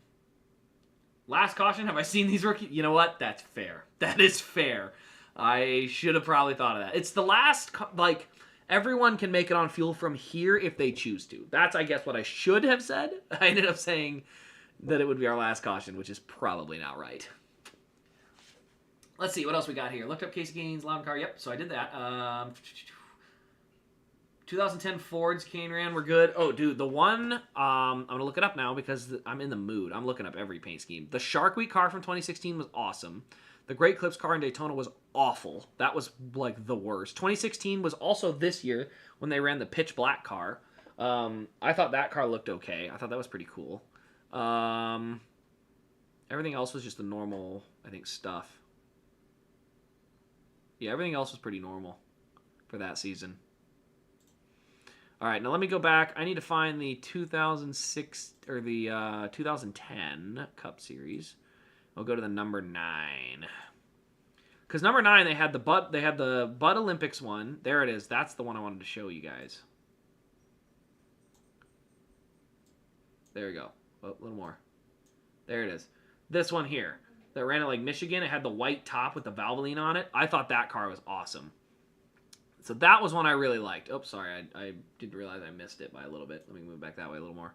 There you go. So you can kind of see it. It's a little skinny. It's hard to see. But that white topped 9 car was also one I really enjoyed. I always liked the white top. And then also this car is from 2010. It unfortunately didn't run with this setup on it. It had the spoiler instead of the wing because they had changed the rules by that point. But this is actually the only non-Lionel car, cup car that I have for Kane, and it's a really good car. I actually think these Diecast could have made a comeback if they hadn't gone out of business because these things were actually pretty cool. I thought they looked great. I mean, you look at that car, it doesn't look out of place. It's a good-looking car. I just thought those molds were great for that car. Yeah, that was the camo car. Then they have the Bud Retro car, which is here from Richmond. So I've got those. And then the Olympic car I didn't get because I got the raced version of it over there. So that was the only other one I had from those. Let's see here. 2017 Watkins Glen was kind of weird. Now I got to go remember which car he had in 2017 at Watkins Glen. Why do I vaguely remember this? Cup, 5-team. Was that the rated red years?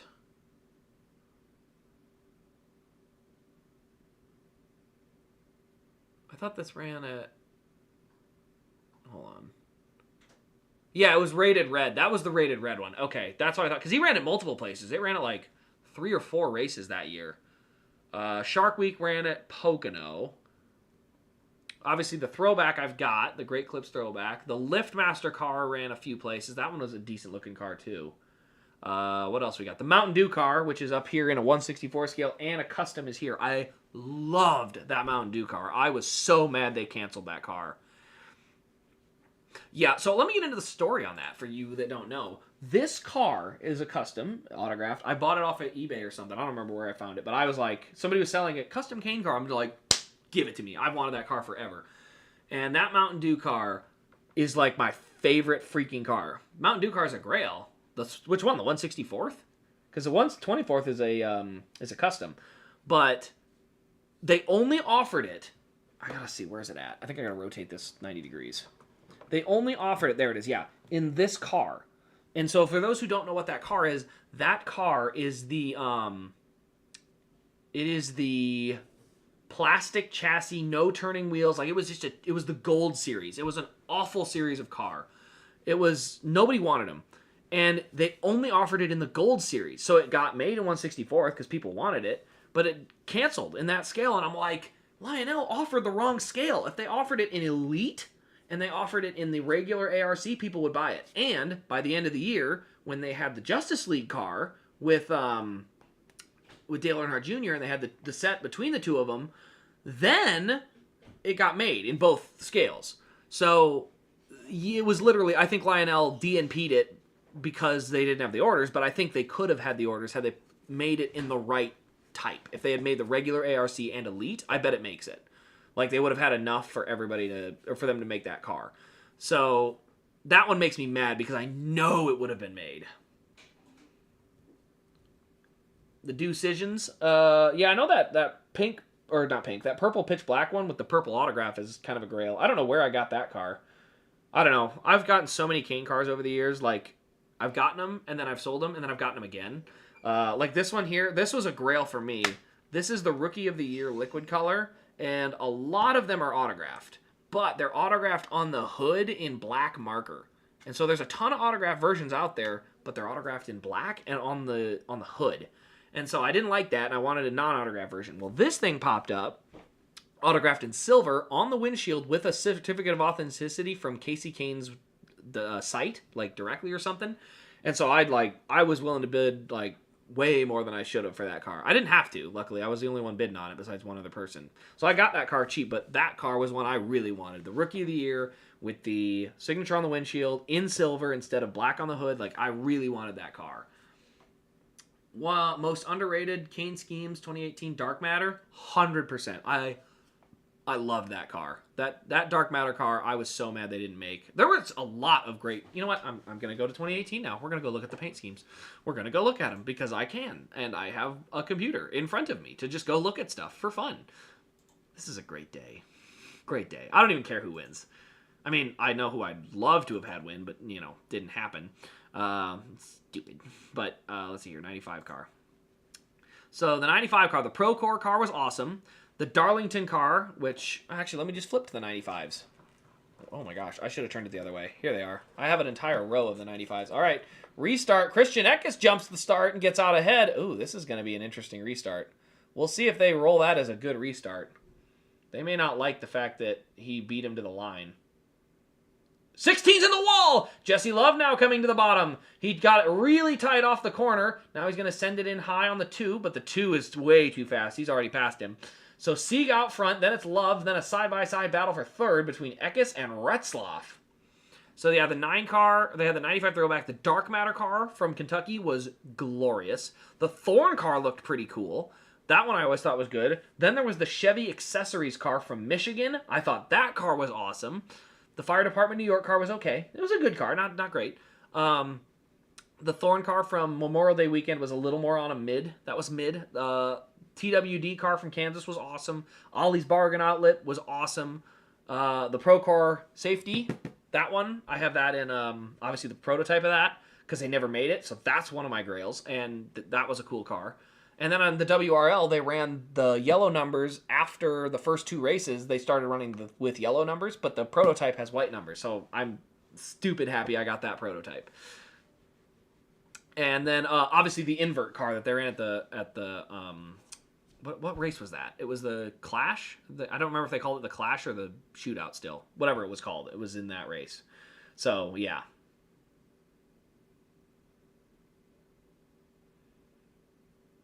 It's crazy how hard it is to pass for these guys.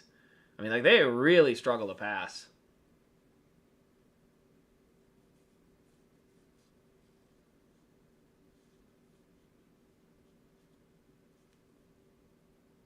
This is a fun track, though. I think the Cup Series would not do well here. They need more power. They have too much grip and not enough power just yet. They need a little bit more, and then it would be really good.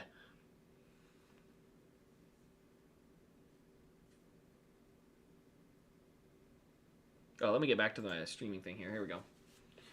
Dumont Jets car, though. Dude, the Dumont Jets car in here has the tall spoiler on it. I did a video way back about putting a custom spoiler on the back of that car. That 2018 fall race when he almost won. Oh, the spotter. It's like, man, he missed the block. If he gets that block on Jones, I think he wins that race. I really do. Oh, I was so disappointed about that.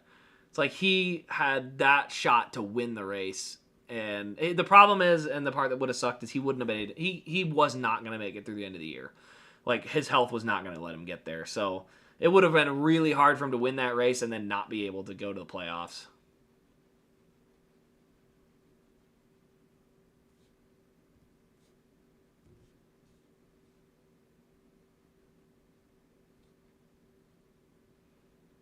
Darlington was beautiful. Oh, 100%. I thought that car was cool. 2018, yeah, that's right. Homestead would have been the finale still for that year.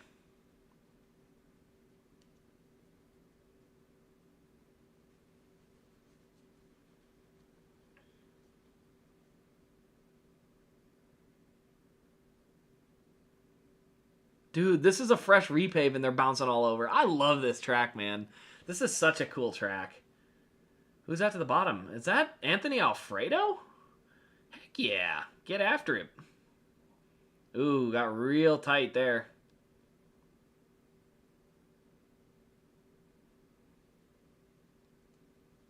Look up the 95 car 2018 Homestead. That would have been Kane's greatest paint scheme ever. I'm in the 95 car. Homestead. Homestead would be towards the top.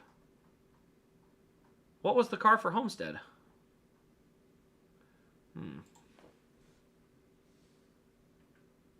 Well, it would have been Regan Smith. 2018 Homestead. Images. Oh, yep. It was the regular Dumont Jets car. He ran that at Darlington, too. I don't know why that wasn't in there. Because, yeah, he ran that paint scheme more than once. He ran that at Darlington. Why wasn't that on J-Ski? How'd they miss that? J-Ski typically don't miss, but they missed that one. I forgot about that one. Yeah, no, that one ran at, I think it was Dover earlier in the season. So that one had been run before.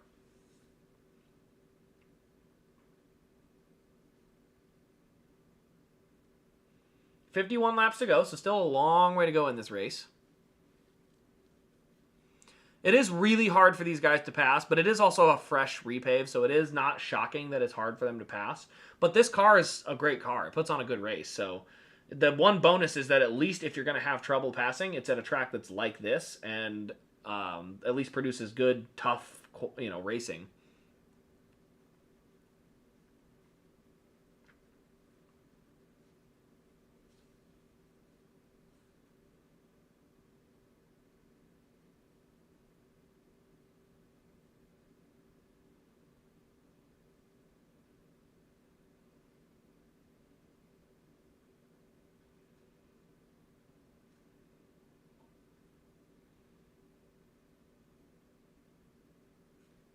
Pretty good battle going on there. 7th. Let's see here.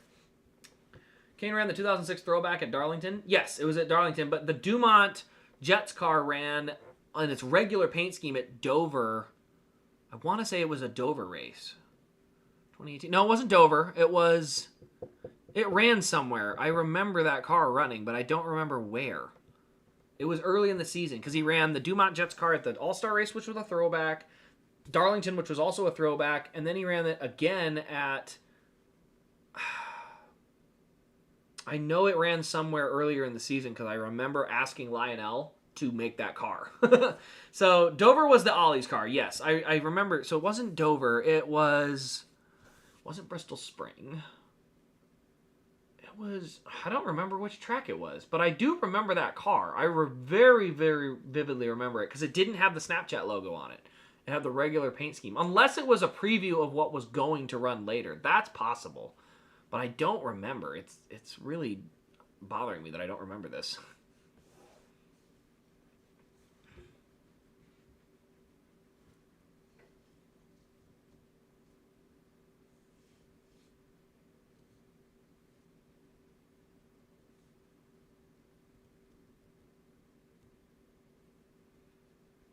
All right, things are starting to spread out. 45 laps to go.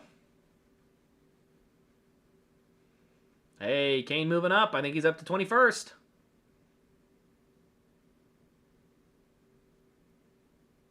Ryan Sieg still setting pace out front. Does he have enough fuel is the question. He's only 10 laps shy of everybody else, and a lot of those were caution laps. So if this thing stays green, there may be a shot that Sieg makes it to the end on fuel. The question is, will the tires hold on, number one? And number two, will the fuel be enough?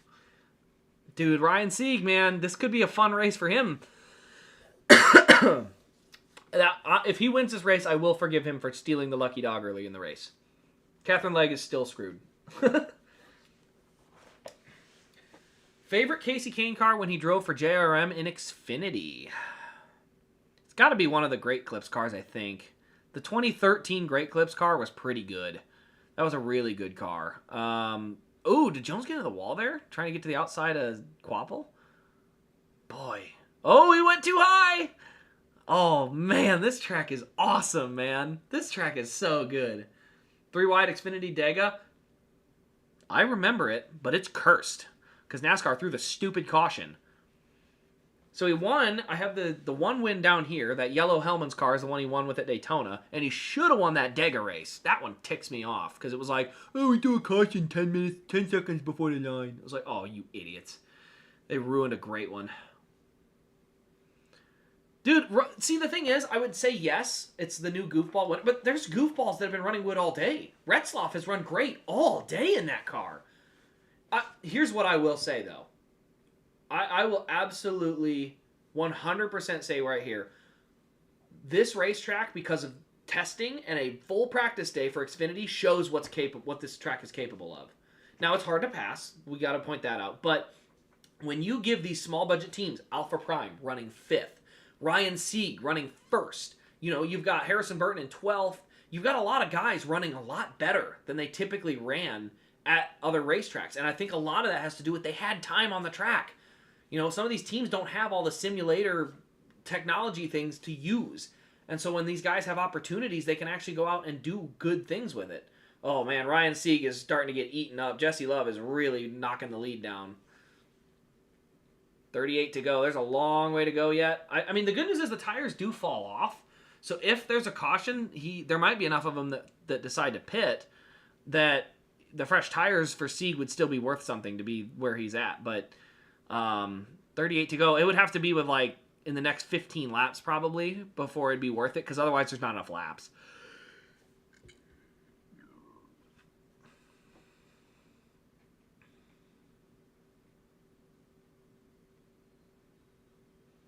Man, the racing is good, though. This has been awesome. Give the teams the track time? 100%. Give them the track time. The argument, and here's the thing you'll notice, and this ticks me off about some of these drivers. The drivers who are arguing for less practice are the ones that are in the super teams. It's the Joe Gibbs drivers, the Hendrick drivers, Chase Elliott's, Denny Hamlin's, all these guys. We don't need practice. Practice is dumb. We don't need practice. Realistically, practice is all that levels the rest of the field up. So the only reason those guys like it is because they get to start here, and so the other guys are never quite able to catch them. Give them that practice, and everybody's here, so it almost might be worse. But those teams at the back have a little more time to develop stuff. And so I think practice is mostly being lobbied against by the biggest teams. I think the smaller teams would love it to have a chance to go fix the cars up and make them better. All right, 2's going to run high. He's trying to get a run on the 39. 39's going to have to do something different. He's not, he's holding ground, but 35 laps, I don't think he can hold that long. Need a whole stream of that voice? Ain't happening. No way, not happening. Daniel Dye's starting to fall back. He's wore his tires out a little bit. I'm just looking at him. He's the next victim for Matt DiBenedetto, and then right after that will be Casey Kane. Come on, let's get there.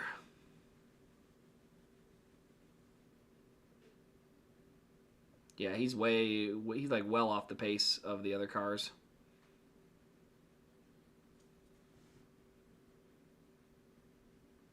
I don't want to go back to 3.5-hour practice sessions every weekend. I don't think you need it that long. 3.5 hours would be a lot, but you could have an hour, an easy hour. The thing is, you got to remember, they already practice for an hour. They already do it. So the only difference would be that if they did that, Ryan Sieg running right on the door. Not clear, and the 2's going to have to lift. Good battle, man. This is a good battle. Now suck him around. Get there on the high side. Let's go. Ryan Sieg fends him off. Dude, the racing action at this track is so good. Oh, rank the Mopar cars? That's actually fairly easy. 1, 2, 3, 4. Yeah, I thought the Mopar car he won with in 2006 was actually one of the worst looking ones. You know what? I should preface that. On the racetrack, it's 1, 2, 3, 4. But the Mopar car, just this one specifically didn't look as good. This one I love. This is one of my favorites. And then this one was great. This one was better though. And maybe it's just because that car dominated the race. But yeah, it's 07, 05, 04, 06 would be the order.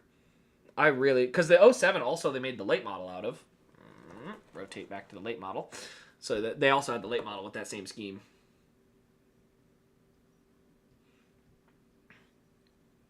Yeah, the 06 car was good. Again, it looked better. Here's the thing. The 06 car looked better on the racetrack. Because remember, on the racetrack, which I have the race version back there, it had a bright white valence and bright white side skirts. But the diecast was all blue. So that one I actually think looks worse in diecast form than it did on the racetrack because of the white valence it had. Same thing with this car. This car actually looks better in on the racetrack because it had a blue valence on the bottom. And then this one had a bright white valence all the way around it, and this one I don't think had that either. But yeah, I think the 07 is 100% my favorite. I loved that car. This car just looks too good for me. I can't hate that car. It looks so good. 04, 06, 05, 07. Dude, I thought this was perfect because it has that it has the blue camo still that the 06 has, but it has that nice white topper to it. I thought the 07 car was my personal favorite. I loved that car. I thought the contrast between the white and blue looked so good. But they all looked good. That's the thing. I have all four for a reason. They all looked incredible. Like, the Mopar cars were some of the best. They did make a They made a modified out of the 04. Was that the 04 or 07? The modified is the 04, yeah. So the modified's the 04, the late model's the 07, but they also have the sprint car, which is off of the 07. So that's the only downside, is the 07 also has a sprint car after it. All right, we got another battle for the lead heating up. Jesse Love, what's he going to do? He's going to send it in right behind. He's going to try and get low. Does he have enough to get there? Ooh, that's tight. That was really tight. Lap car gets out of the way. Off into turn 1 they go. Sieg gives him plenty of room. Gets back to the gas. Can't complete it. And Sieg will hold on. Can he hold off for 35 laps? Dude, if Ryan Sieg holds the lead for... Oh, we have a caution. Oh, man. Looks like the 70 car. No, it's a 31. 31 car. So tires... What do you do? What do you do here, boys? The winged sprint car on the end. The Sage Fruit one? This is the Sage Fruit car from 07. Also the same year as the Mopar car. These actually both came in the same year. As far as when they ran. But that's Sage Fruit was that one. That'd be the white one. Sage Fruit. They made late models out of the 07 and the modified. Yep, okay. I thought that was a custom based off the white Mountain Dew car. Oh, yeah, no, that's a full production car. That's actually probably one of the more rare cars. Yeah, there's a box of it. So one of 504. But they also made 504 of the Mopars, so both of those cars are pretty rare, actually. Pretty tough to find. The good news is they are also making his new sprint car for this year, so I'm going to see. I really want to get an actual Brad Sweet and Casey Kane wing, because that's Cody Dara, and that one's Darren Pittman. So I don't actually have a Kane wing panel yet, but I would love to get it. Yeah, custom cars, I have this Shutter car is a custom. This Mountain Dew car is a custom. That 9 car there is a custom. Well, the Race Win, those are 2 customs as well. What else we got for customs? We got... those are prototypes, so there's not custom. These are custom Xfinity wins from 06. That's a custom truck from 2011. What else we got? Custom... That's a custom from 2010, Homestead. This one I probably actually will end up selling because he only ran that for literally like 1 week. So I just don't really have much with it. Like, it's just not that... I'm not attached to it that much. Other than he won the pole in that car, there's not much to it. What else do I have for customs? Oh, I got a bunch of custom race wins back there. Custom race win for, let's see, 06. Wow, gosh, how many do I have? I got custom wins for 2012 Loudon, 2011 Phoenix, 2009 Atlanta, 2006 Charlotte, 2006... What was that one? Fontana. 2006 Fontana. 2006 Charlotte. 2006 Texas. 2006 Atlanta. None of those are customs. So yeah, I've got a pretty good handful of them. Oh, here we go. Pit stops. Who's all here? Kane is coming in for tires. So he's going to try and get some freshies and see if it does any good. Brad Sweet is from Grass Valley. 100%. Grass Valley for him, and... Elk Grove is Larson. So that's the thing. It's very easy for me as a Casey Kane fan to like Kyle Larson. He drives the 5 car, sprint car stuff. Like, I love Kyle Larson in a sprint car. I love watching him race. He is so much fun to watch race sprint cars. So it's really hard for me to not like it. Wow, we actually got a pretty good handful of cars that came in for stops here. Is that all 4 tires?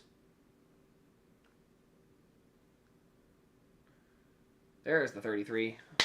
All right, so he'll have some fresher tires. We'll see what he's able to do with those. Rank every Great Clips car Kane ran. So when you say Great Clips, are you referring to... I need to keep my chat up for you, though. I need to go to this, but then we're going to move it to its own tab, and then we're going to partial screen it. We're going to make it small. I need to make it small. I need to make it small enough that I can see the chat so I can still read it while you're doing stuff. Okay, here we go. Here we go. No, it's that one. Okay, here we go. There we go. Okay, now I can make it work. Ugh, get that out of the way. All right, so I can still read the chat. So I need to go to J-Ski. All right, so we're going to go J-Ski. We're going to go... Oh, God, I got to go Great Clips, though.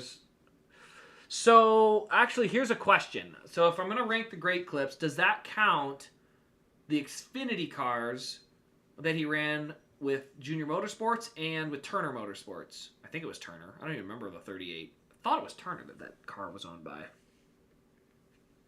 So does it count Turner and those, or just Cup cars? Because that matters a lot, because there's some really good Xfinity cars for the Great Clips paint schemes.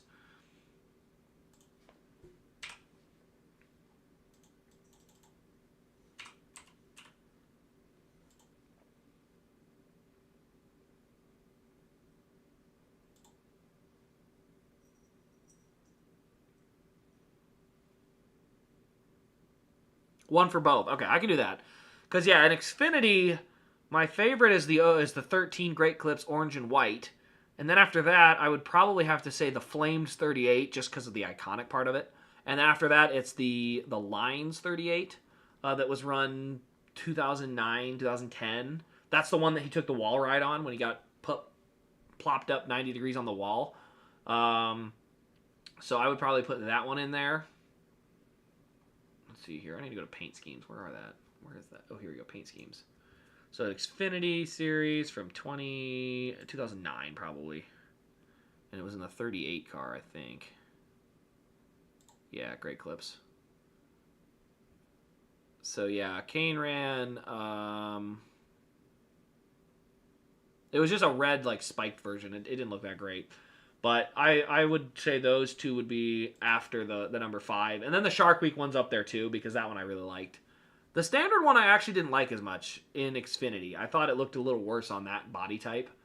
The standard, like, same paint scheme as the one back there where it had just the different colors. All right, back to the restart zone. Ooh, good restart for the 39. But the 2 gets a little bit of a push. Let's see what happens in turn 1. All right, through turn 1, the 39 escapes with the lead, and then it's going to be the 2 and the 8. All right.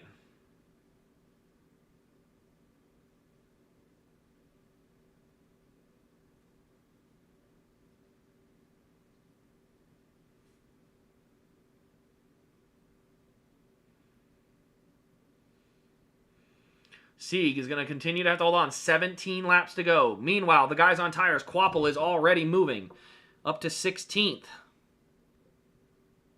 Wait, did Sanchez just pit? No, he didn't. Sanchez just pitted. He's up to 10th already? Holy moly, keep an eye out for Nick Sanchez, ladies and gentlemen. He's coming, and he's coming quick.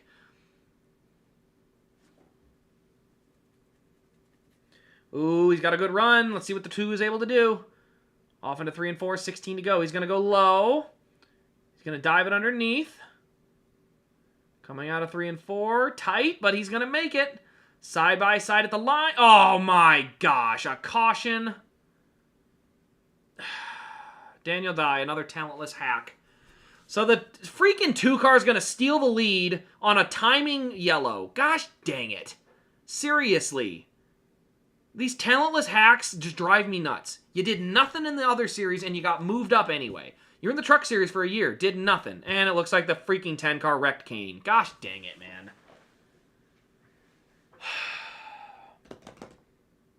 I am so tired of these talentless drivers, dude. I am so freaking tired of them.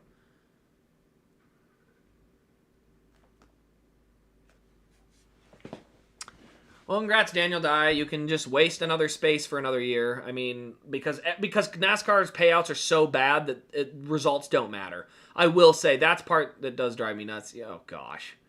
Yep, Daniel Dye just completely lost it. And then, who is that walled Kane? The stupid 70-91? Amateurs. Freaking amateurs, man. What the... So he got loose off the first corner. You can see him snap the wheel, and then he just goes off into this corner. Oh, I don't know if there's contact. It might be. I don't know.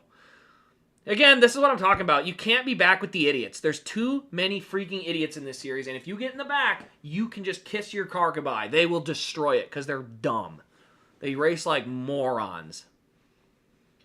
So they'll pump out the fenders on the 33. I don't know. Maybe pitting was a bad idea because then he ended up back with the idiots. You can't get back with the idiots. They are too stupid. You have higher expectations of them, man.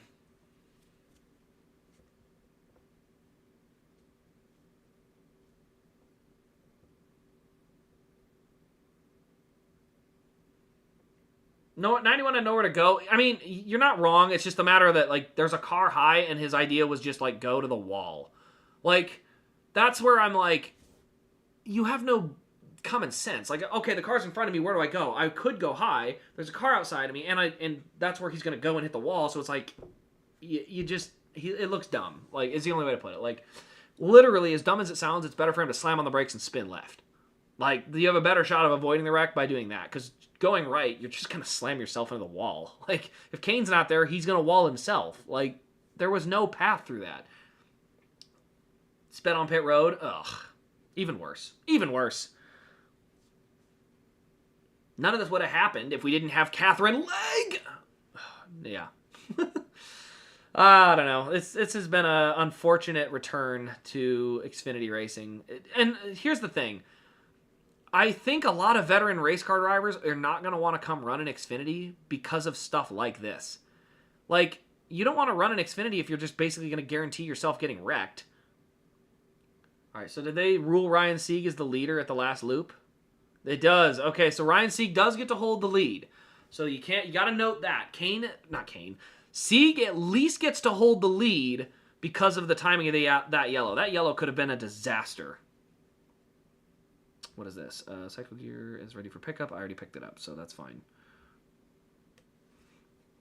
I already picked it up and installed it, so. You want Sammy to win this? Oh, I can't. Nope. Ryan Sieg has been too close too many times. I want Ryan Sieg to get this. 12 to go. By the way, don't count out Nick Sanchez right now. He is on really fresh tires, and he's already up to 9th. He made up a ton of ground on that last restart.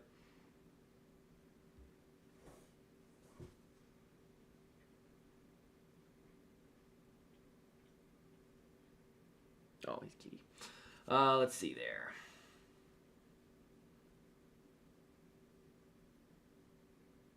I want that 8 font back in victory. That I can agree, but not today. Not today. He can do it later. I don't care where. Just not here. Ooh, I thought Sieg was going to pit road for a minute. Did he just run out of fuel? No! I think the 39 just ran out of fuel. Oh, no! No, you're kidding me! Oh, my gosh! Oh, no! He ran out of fuel. What in the world? At the choose! Coming to the choose, the car stumbles out of fuel? Oh no, it's out of fuel again. Dude, you have 11 laps to go. You're not going to make it on fuel. There's no shot. How did he burn up so much fuel? He only has 10 laps less on this fuel, and there's 11 to go yet. These guys are all going to run out. Because there's a lot of those laps that are under caution. No, the 39 is going to have to pit. 39 is going to have to come to pit road for not maintaining his speed. He's going to try to restart on that? Dude, no way. There's no way there's enough fuel in that thing. There's absolutely no way this thing that actually fires up and goes. Right? I don't think the 39 is going to... Oh, man, that's a bummer. So it refired, but there's... Like, you can't tell me it's not going to stumble for 11 laps. That's way too long. All right, coming to the green. Jesse Love is the leader. And then the 16 runs out of fuel. And there's a huge crash. Oh, my goodness. There it is. 39's in it. 48's in it. 1's in it. 7's in it. It's a disaster. Oh, my gosh. 16 ran out of gas. Dude, how are they so far off on their fuel? I mean, there's 10 laps to go yet. I don't think these guys can make it on fuel right now. Like, I don't know, man. I mean, these are more spots that Kane's going to get back, and Kane's good on fuel. Like, The guys that are good on fuel right now, as of right this second, the best guys on fuel are Parker freaking Retzloff, Harrison Burton, Connor Zilic. And then there's a handful more, and then Kane's 22nd. He's still 22nd. Oh, yeah, everybody just crashed. Duh. Oh, right, everyone just crashed. Here comes Brandon Jones. I'm telling you, these guys are going to run out of fuel. Because there was only 10 laps difference between these guys and everywhere else. There's still 10 laps to go. And these guys are all running out of fuel. Like, oh man. That's such a tough way for that race to end for Ryan Sieg. I mean, he did so many good things today, and that stinks. But this caution might be a big break for those guys up front, because these guys only had 10 laps, and not many of them green laps, better on fuel. And if these guys are running out with 10 to go, like, if it was 10 green flag laps, I don't think they would have made it. I think they would have run out of fuel. That's wild. How many cars have been running out of fuel? How did they miss their pit window by like 10 laps? That's crazy.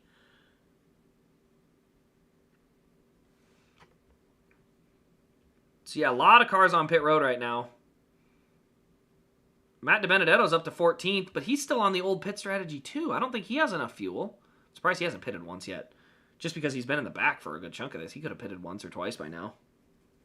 So Parker Retzloff has the newest set of tires and fuel. Oh, sorry, Jeb Burton. I apologize. Jeb Burton is actually the best fuel situation right now.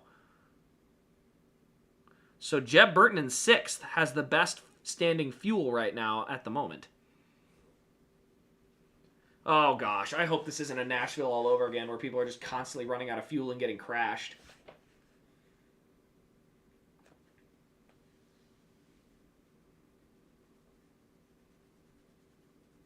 Yeah, Sammy Smith is out of fuel! Or no, are they red flagging this?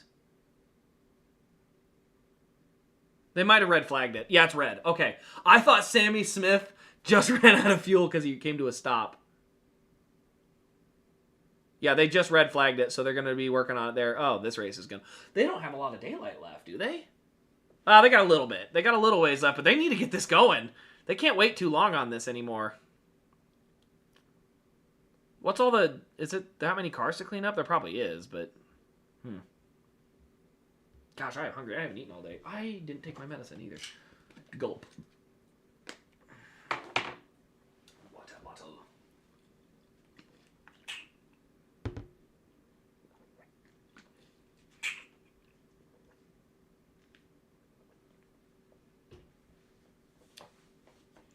Alrighty. I don't care if it helps Kane. I mean, only if he wins or gets a top 10 or 5 out of it or whatever.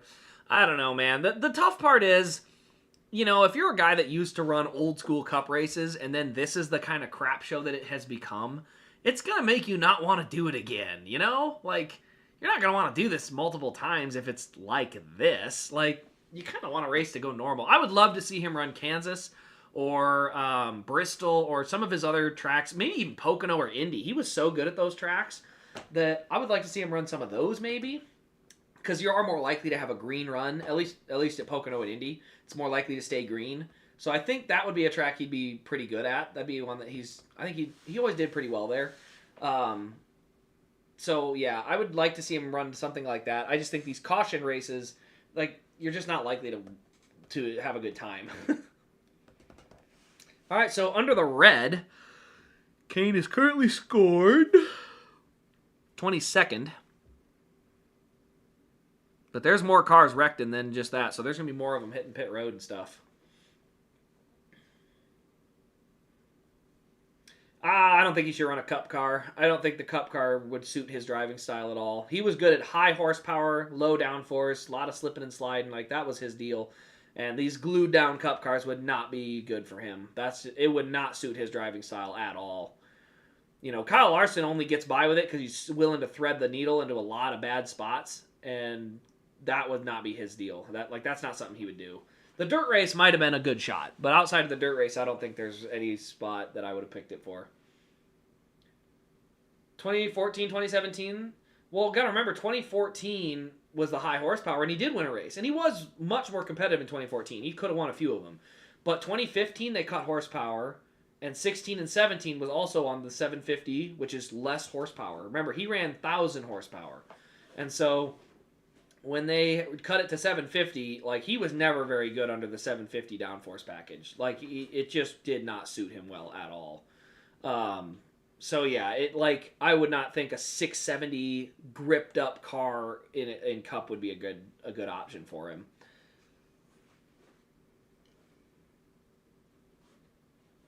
All the cars he was really good in were cars that you would have to be very gentle on the throttle. Like, that was a lot of what his like expertise was how much throttle he could use.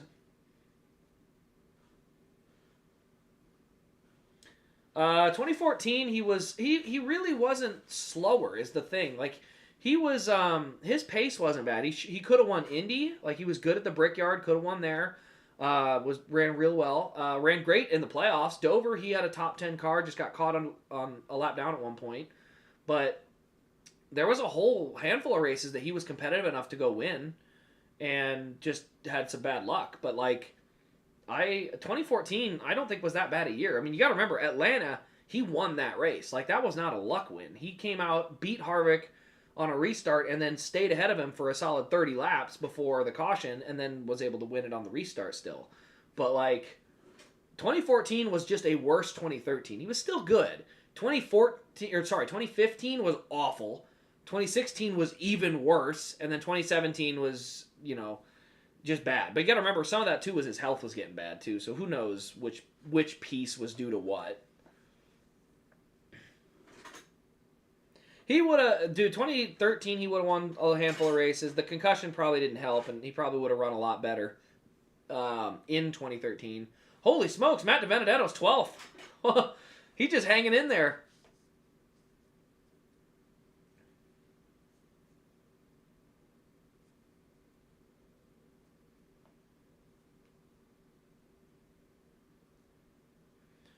I don't think there's any way they make it on fuel, right? I mean, they'll go green with like 6 to go, I assume. Unless they're still... Are they just going to run this down to a green-white checker?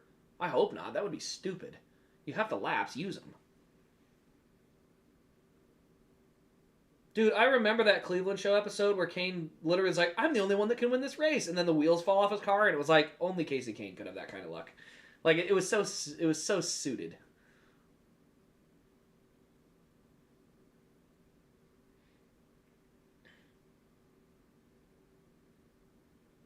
All right, are they coming to the choose? I would hope so. No, they're not choosing yet. Why did you fire them back up then? If you're not choosing, why'd you fire it up? All right, choose next time. They better not waste all these laps. I'm going to be real mad if they run this thing all the way out. That's going to make me pretty mad.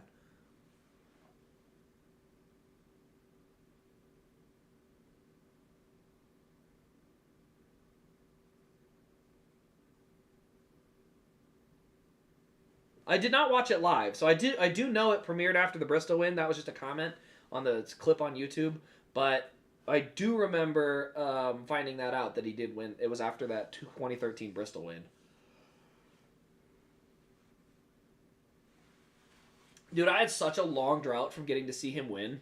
Like, I saw him win the 2009 Pep Boys 500 at Atlanta.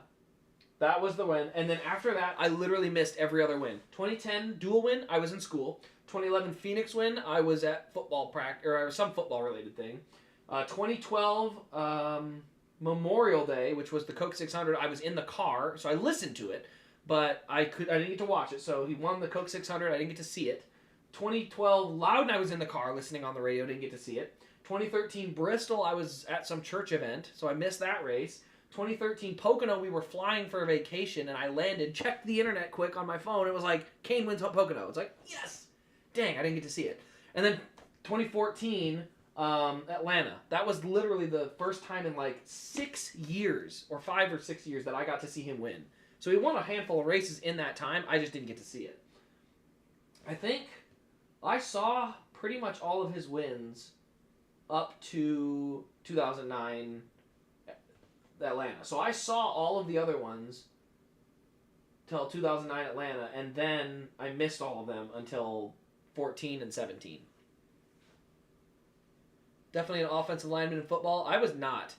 I was a wide receiver on the offense and a safety on defense. I was only a $180. I was 180 pounds and 6'2", so I was not big enough to be on the line.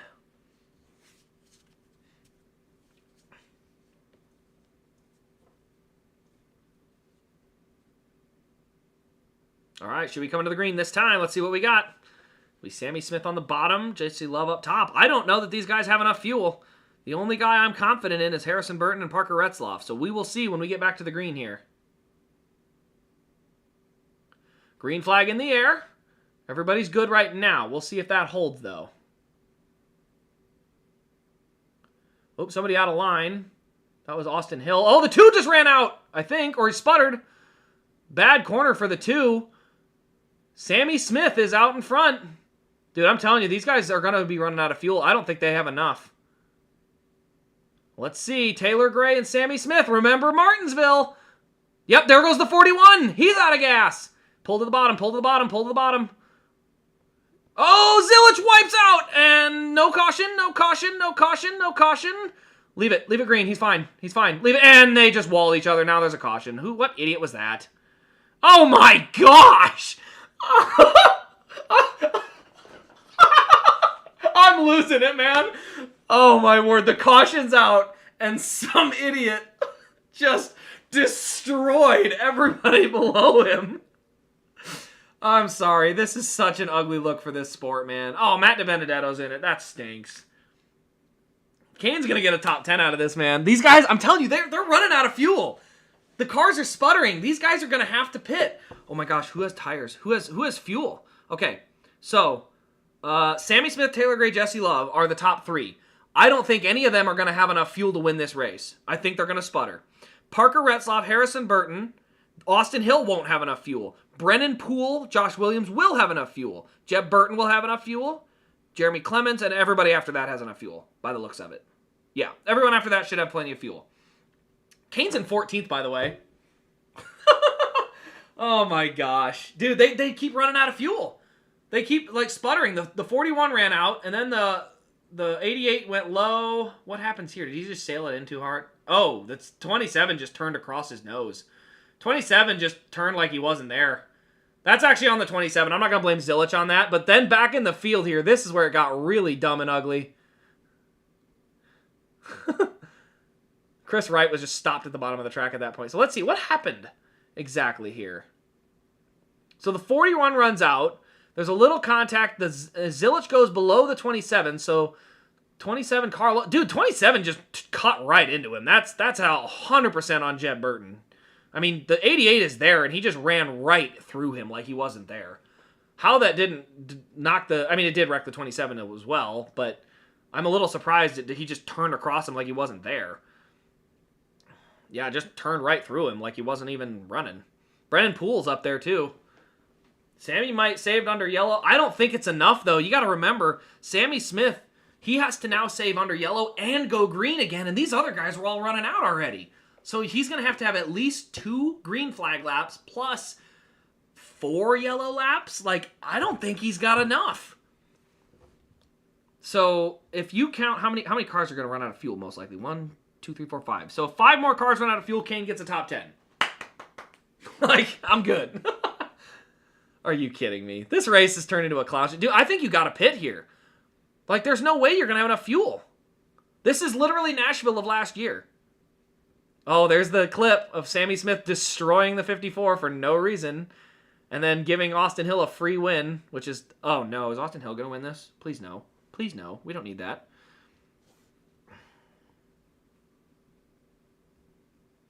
Parker Retzlaff's up to 4th. And he's still the first guy on new tires. Oh boy, oh boy, oh boy. I don't think they have enough fuel, guys. I really don't. I just think if this thing goes green, white, checker, I think you're going to have multiple guys on this strategy run out of fuel. I don't think they can make it. Oh, what a fun race.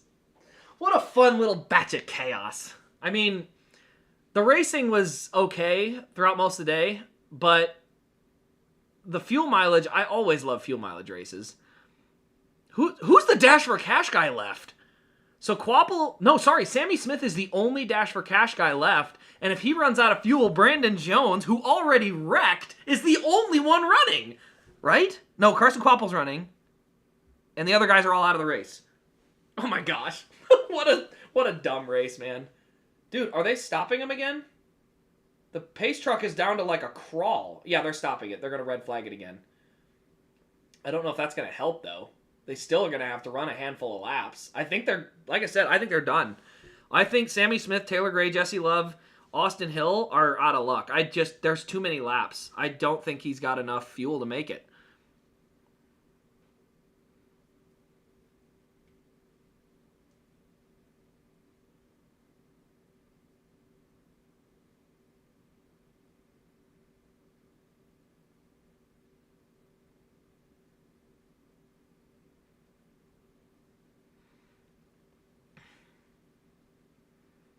We'll see, though. They might just line them up right as the red flag lifts. I don't think so. They typically run at least a lap. So even if they do, though, that's still a lap plus the restart and 2 more laps. I don't think it's going to... I think this is too much overtime. So they're at lap 250 right now, and we're guaranteed another 5 laps. So they're going to have to go 5 laps into overtime. And remember, the other guys that pitted 10 laps sooner were running out with 11 to go. So even though there's a lot of it under under yellow flag, they ran out 10 laps ago, and now they're going to have to go 15 past that total. I just don't think that's going to be enough.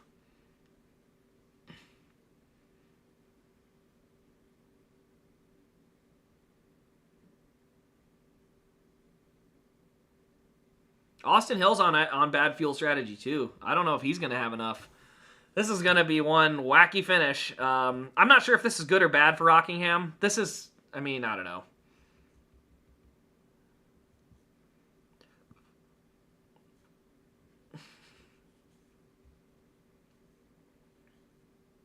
Sammy Smith is told he has enough fuel to finish. I don't think he does, man. I really don't.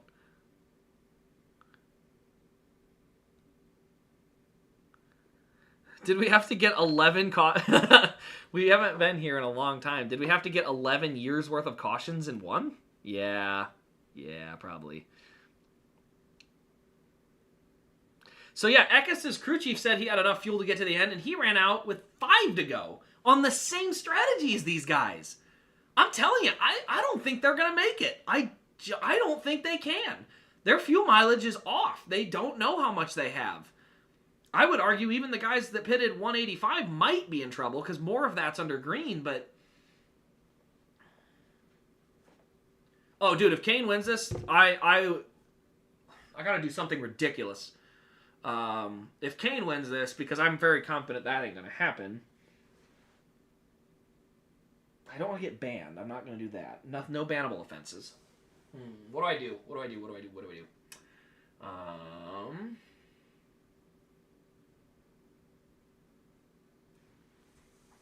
All right, if Kane wins, which would take a miracle, by the way. We're going to preface that right out of the gate. What do we do?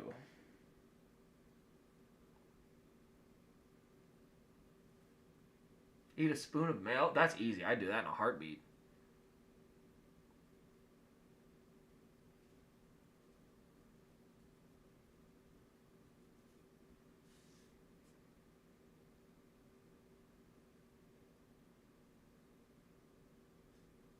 I trust the crew chief? I don't.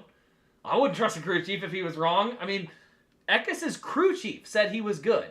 He was going to be just fine to go plus an overtime. And he ran out with 5 to go. Like, I'm telling you, it's I don't think these crew chiefs have an accurate number. Non-color chrome? No, I ain't giving that away. No way. No way. I ain't giving nothing away. Oh, actually, I do have an idea.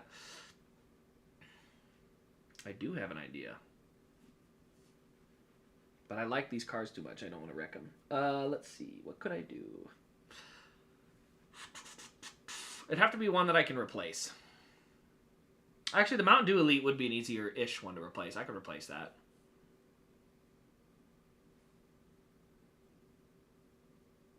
Oh, I didn't even show you guys this. chug a Mountain Dew and a Sprite. Oh, dude, I don't have any soda with me anymore. But I would do that on our next race stream. How about that? I'll down an entire Mountain Dew on the next race stream. Easy. I could do that for fun though. These, I haven't shown these off yet. These are Casey Kane signatures that go above the window on the car. These are original Evernham decals I got from somebody. They were clearing out, must have taken them, but those are Casey Kane decals that would go on the name rail, and they were clearing out the shop when they sold everything, and he took them with, and then I ended up buying them. So someday we'll put them on a case or something. I will put them somewhere. I don't know where just yet, though.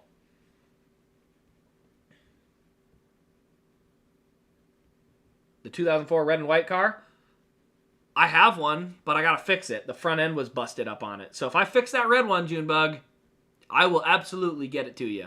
I gotta fix it, so I gotta find some wheels and a front end to make it work good. But I have an extra because I got a whole bunch of Kane Elites from a scrap or a place that didn't know what they were doing with them, and so they wrapped them like crap and broke them. But I didn't pay much for them. So if you want that red and white pit cap car, I'll get you one, but I gotta fix it first. Or I can get you a broken one. That works too. What do I do? How about this? No, I'll do that for fun anyway. I was going to say I'll live stream my drive to Kansas for the race this year. Dude, how long is this red flag going to be? This was supposed to be over a while ago. It's 6 p.m. Holy moly. How much would I have to pay for it? I would give it to you. If Kane wins the race, I'll give it to you. If he doesn't win the race, heck, $30 plus some shipping. I don't know what it would take, probably 10. So about $40, I'll give it to you. $30-$40, I give it for that. And if he wins, I'll give it away for free because I'll be in a great mood. I'd be in a terrific mood. That'd be a perfect time to do that.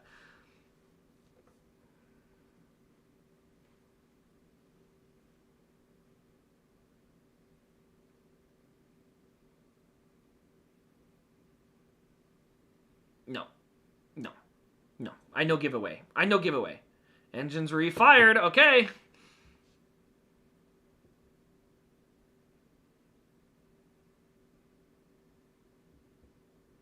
After this, though, for those who don't know, I'll stick around here for a little bit, and we'll have a little more fun still on the stream here. And then I'll shoot you guys over to check out the Iceberg. He runs his post-race stream, so... it's just a place to go. They do a breakdown of the race and stuff like that, so not a bad place to go after this stream wraps up. But we'll stick around here for a little bit because we got enough Kane cars to go through just for the heck of it. Oh, let's see here. Which cars do we got? Oh, we got this one. This is a fun one. This is a COT Elite from 2007. I also can get these open. I moved these cases so I can get to them. I got the Grail up there. The Red Bull Elite. That's a Grail, if you've ever seen one. Oh, the 2 car. Did he run out? Or is he sputtering? What's going on here? Is he going to pit? All right, here they come. Are they going to pit or are they going to try and go for it? Here they come out of turn 4. They're all staying out. Question, if you're Parker Retzlaff, which lane do you go in? Because you don't want to get stuck behind a guy that runs out of fuel. I assume you'll pick the shortest line and hope that that's the guy that has enough fuel. They are not choosing yet. They gotta go another lap. I don't think they're gonna make it, man. I don't think they're gonna make it.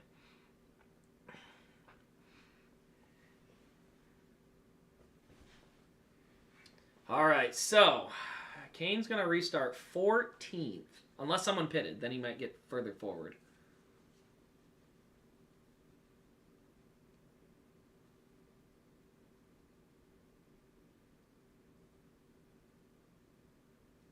Oh, I want to see that Red Bull car so badly. I was so jealous. You sent me a snap of that or a picture. Instagram was what it was. But yeah, I really want to see the cars that are in his shop because I know Brad Sweet's Knoxville car's there too.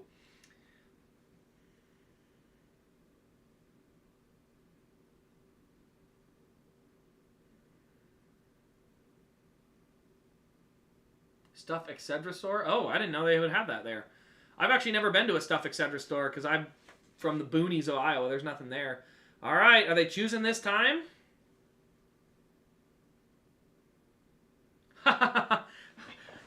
Give me one moment.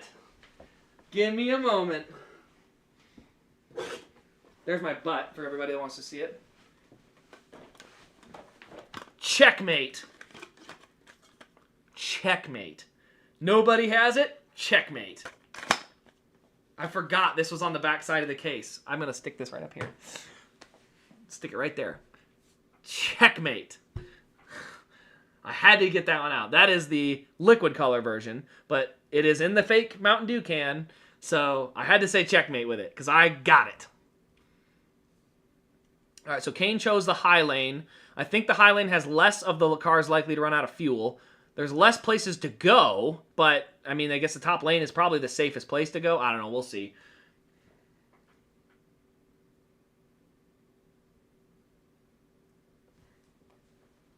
'07 hauler with the standard and color chrome. Dude, I had that too. As a kid, I had that combo from Walmart. It had the liquid color or color chrome or whatever, and it had the standard, both 164s and the trailer, and I freaking had that thing. I don't remember what happened to it. I want to say it had to get returned for some reason.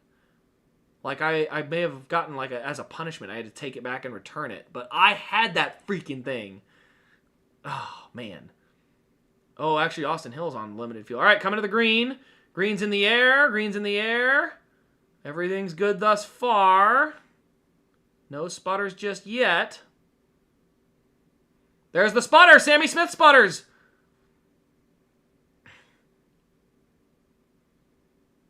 Going down the backstretch. Little sputter there.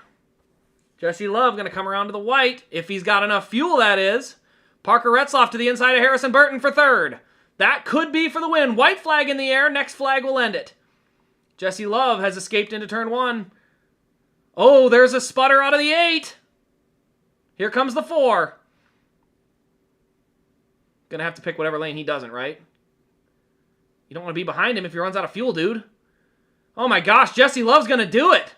Oh wait, is he? He's out of fuel, but I think he's gonna make it. Jesse Love wins at Rockingham. Sammy Smith comes home second. Parker Retzloff third. Brennan Poole fifth. Harrison Burton fourth.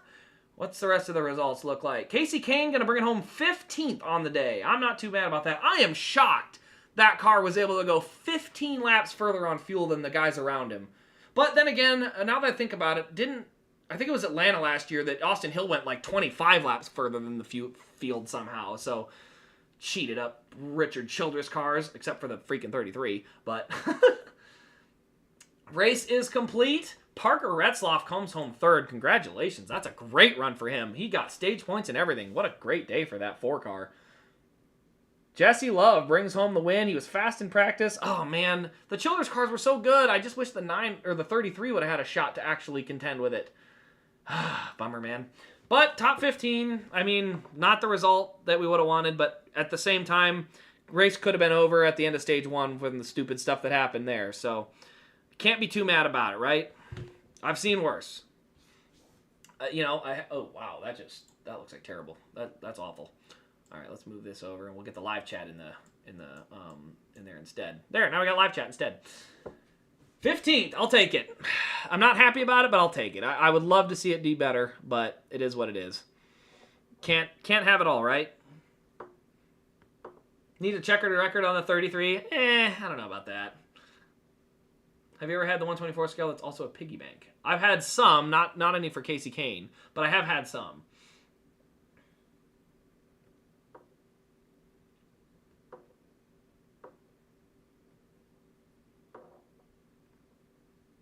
Let's see. I've got a 1996 Mark Martin Valvoline, 96 Dale Earnhardt Suzuki AC Delco. Oh, I have seen that one. Actually, I may have had that one.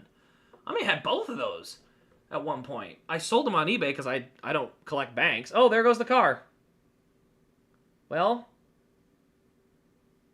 let's hope it doesn't crash into a wall.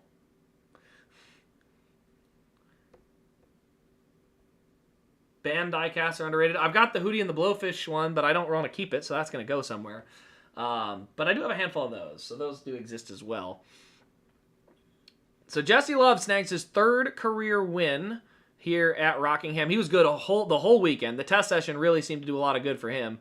And the whole Childress batch looked good. I mean, Kane had the best 10-lap average yesterday, but man, just another one of those examples where it's like, man, if we could have just gotten out of that Catherine Legg incident, I think we would have had a shot at something really good. Unfortunately, just wasn't meant to be. Who knows? He may have been caught up in one of those other situations, so may not have had any opportunities there, but really wish we would have had a better showing for the effort, because I think the speed was there. Recently added the Senior 500 Elite Gold Proto. Yeah, that's a spendy one. Also, the Noah 2024 1-1. Oh, Noah's 2024 cars I have a few of, but I'm not... I'll be moving off of some of them Noah cars. I got to move off of some of these even just to get going. So, like I said, there's going to be some other cars that are on that list too. So what exactly happens here? It looks like the two shove... Oh, he just shoved the 8 into the corner. Just ran kind of right through the back of him.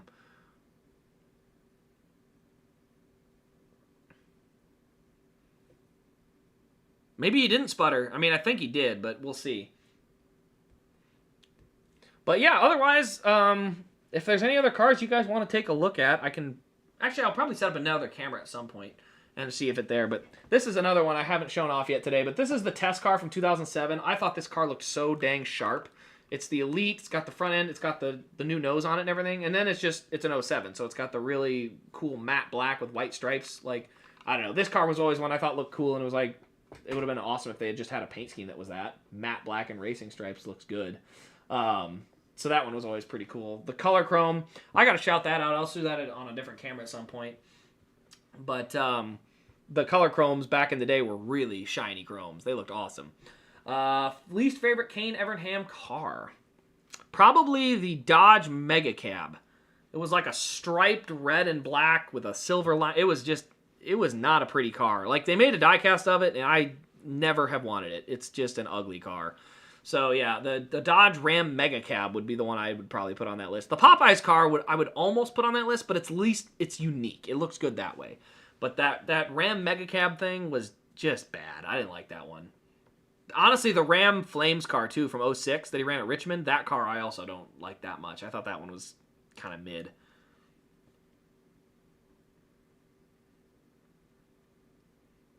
Got it in the 154 or the 164 5-pack or 6-pack. Yep, that's exactly where I've seen it in the 164 scale, and I've actually owned the 124 scale before.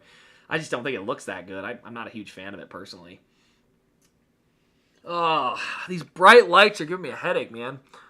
Well, I don't know for sure if I'll be around for Talladega. I was hoping I would, but I think some things have just come up, so this may be the last stream for a few weeks because after Talladega, actually no, after that is Texas. We'd be back for that. So I'll be back for Texas, but then I'll be off again for Kansas. I do think I'm going to show you guys my commute to Kansas because it's pretty quick and it's fun because I think I'm gonna take my motorcycle to Kansas this year. So we'll see. But yeah, Kansas is in a few weeks here, so looking forward to that. Can't wait to see that race unfold. The high limit will be up at the racetrack, the dirt track at Friday night, so I'll go to that, and then Kane will be running there. So I don't know. We'll see if I bring a car with and get it autographed by Casey and get a photo and some stuff like that. 2007 promo for that Christmas one. I don't think they had that. Yes, the Mayfield yellow car that matches this one here is one of my favorite Mayfield cars, and I will be trying to obtain that in 160 or 124th Elite at some point. I really like that car. That was one of my absolute favorites. But anyway, guys, my eyes are getting blinded by these lights, so I'm going to have to turn them off here soon. So I hope you guys enjoyed the stream. I was sorry I was late. I would have loved to have been here in Stage 1 and maybe had a live reaction of the crash instead of having to find out on my phone once I finally got my stuff put back together. But I had more trouble than I would have cared to trying to fix some things on the motorcycle. So once I got all repaired and rode it back over here, it was fine. But unfortunately, I missed part of the race. So we'll be back either next week for Talladega, or if that doesn't happen, it'll be the next week after that for Texas, so make sure you tune back in. But before you guys go, head on over to the Iceberg. He's doing the post-race stream. Hang out over there. Let him know I sent you, because it'd be fun. Just a raid. But before that, or other than that, thanks for tuning in, guys. I hope you enjoyed. We'll see you in the next one.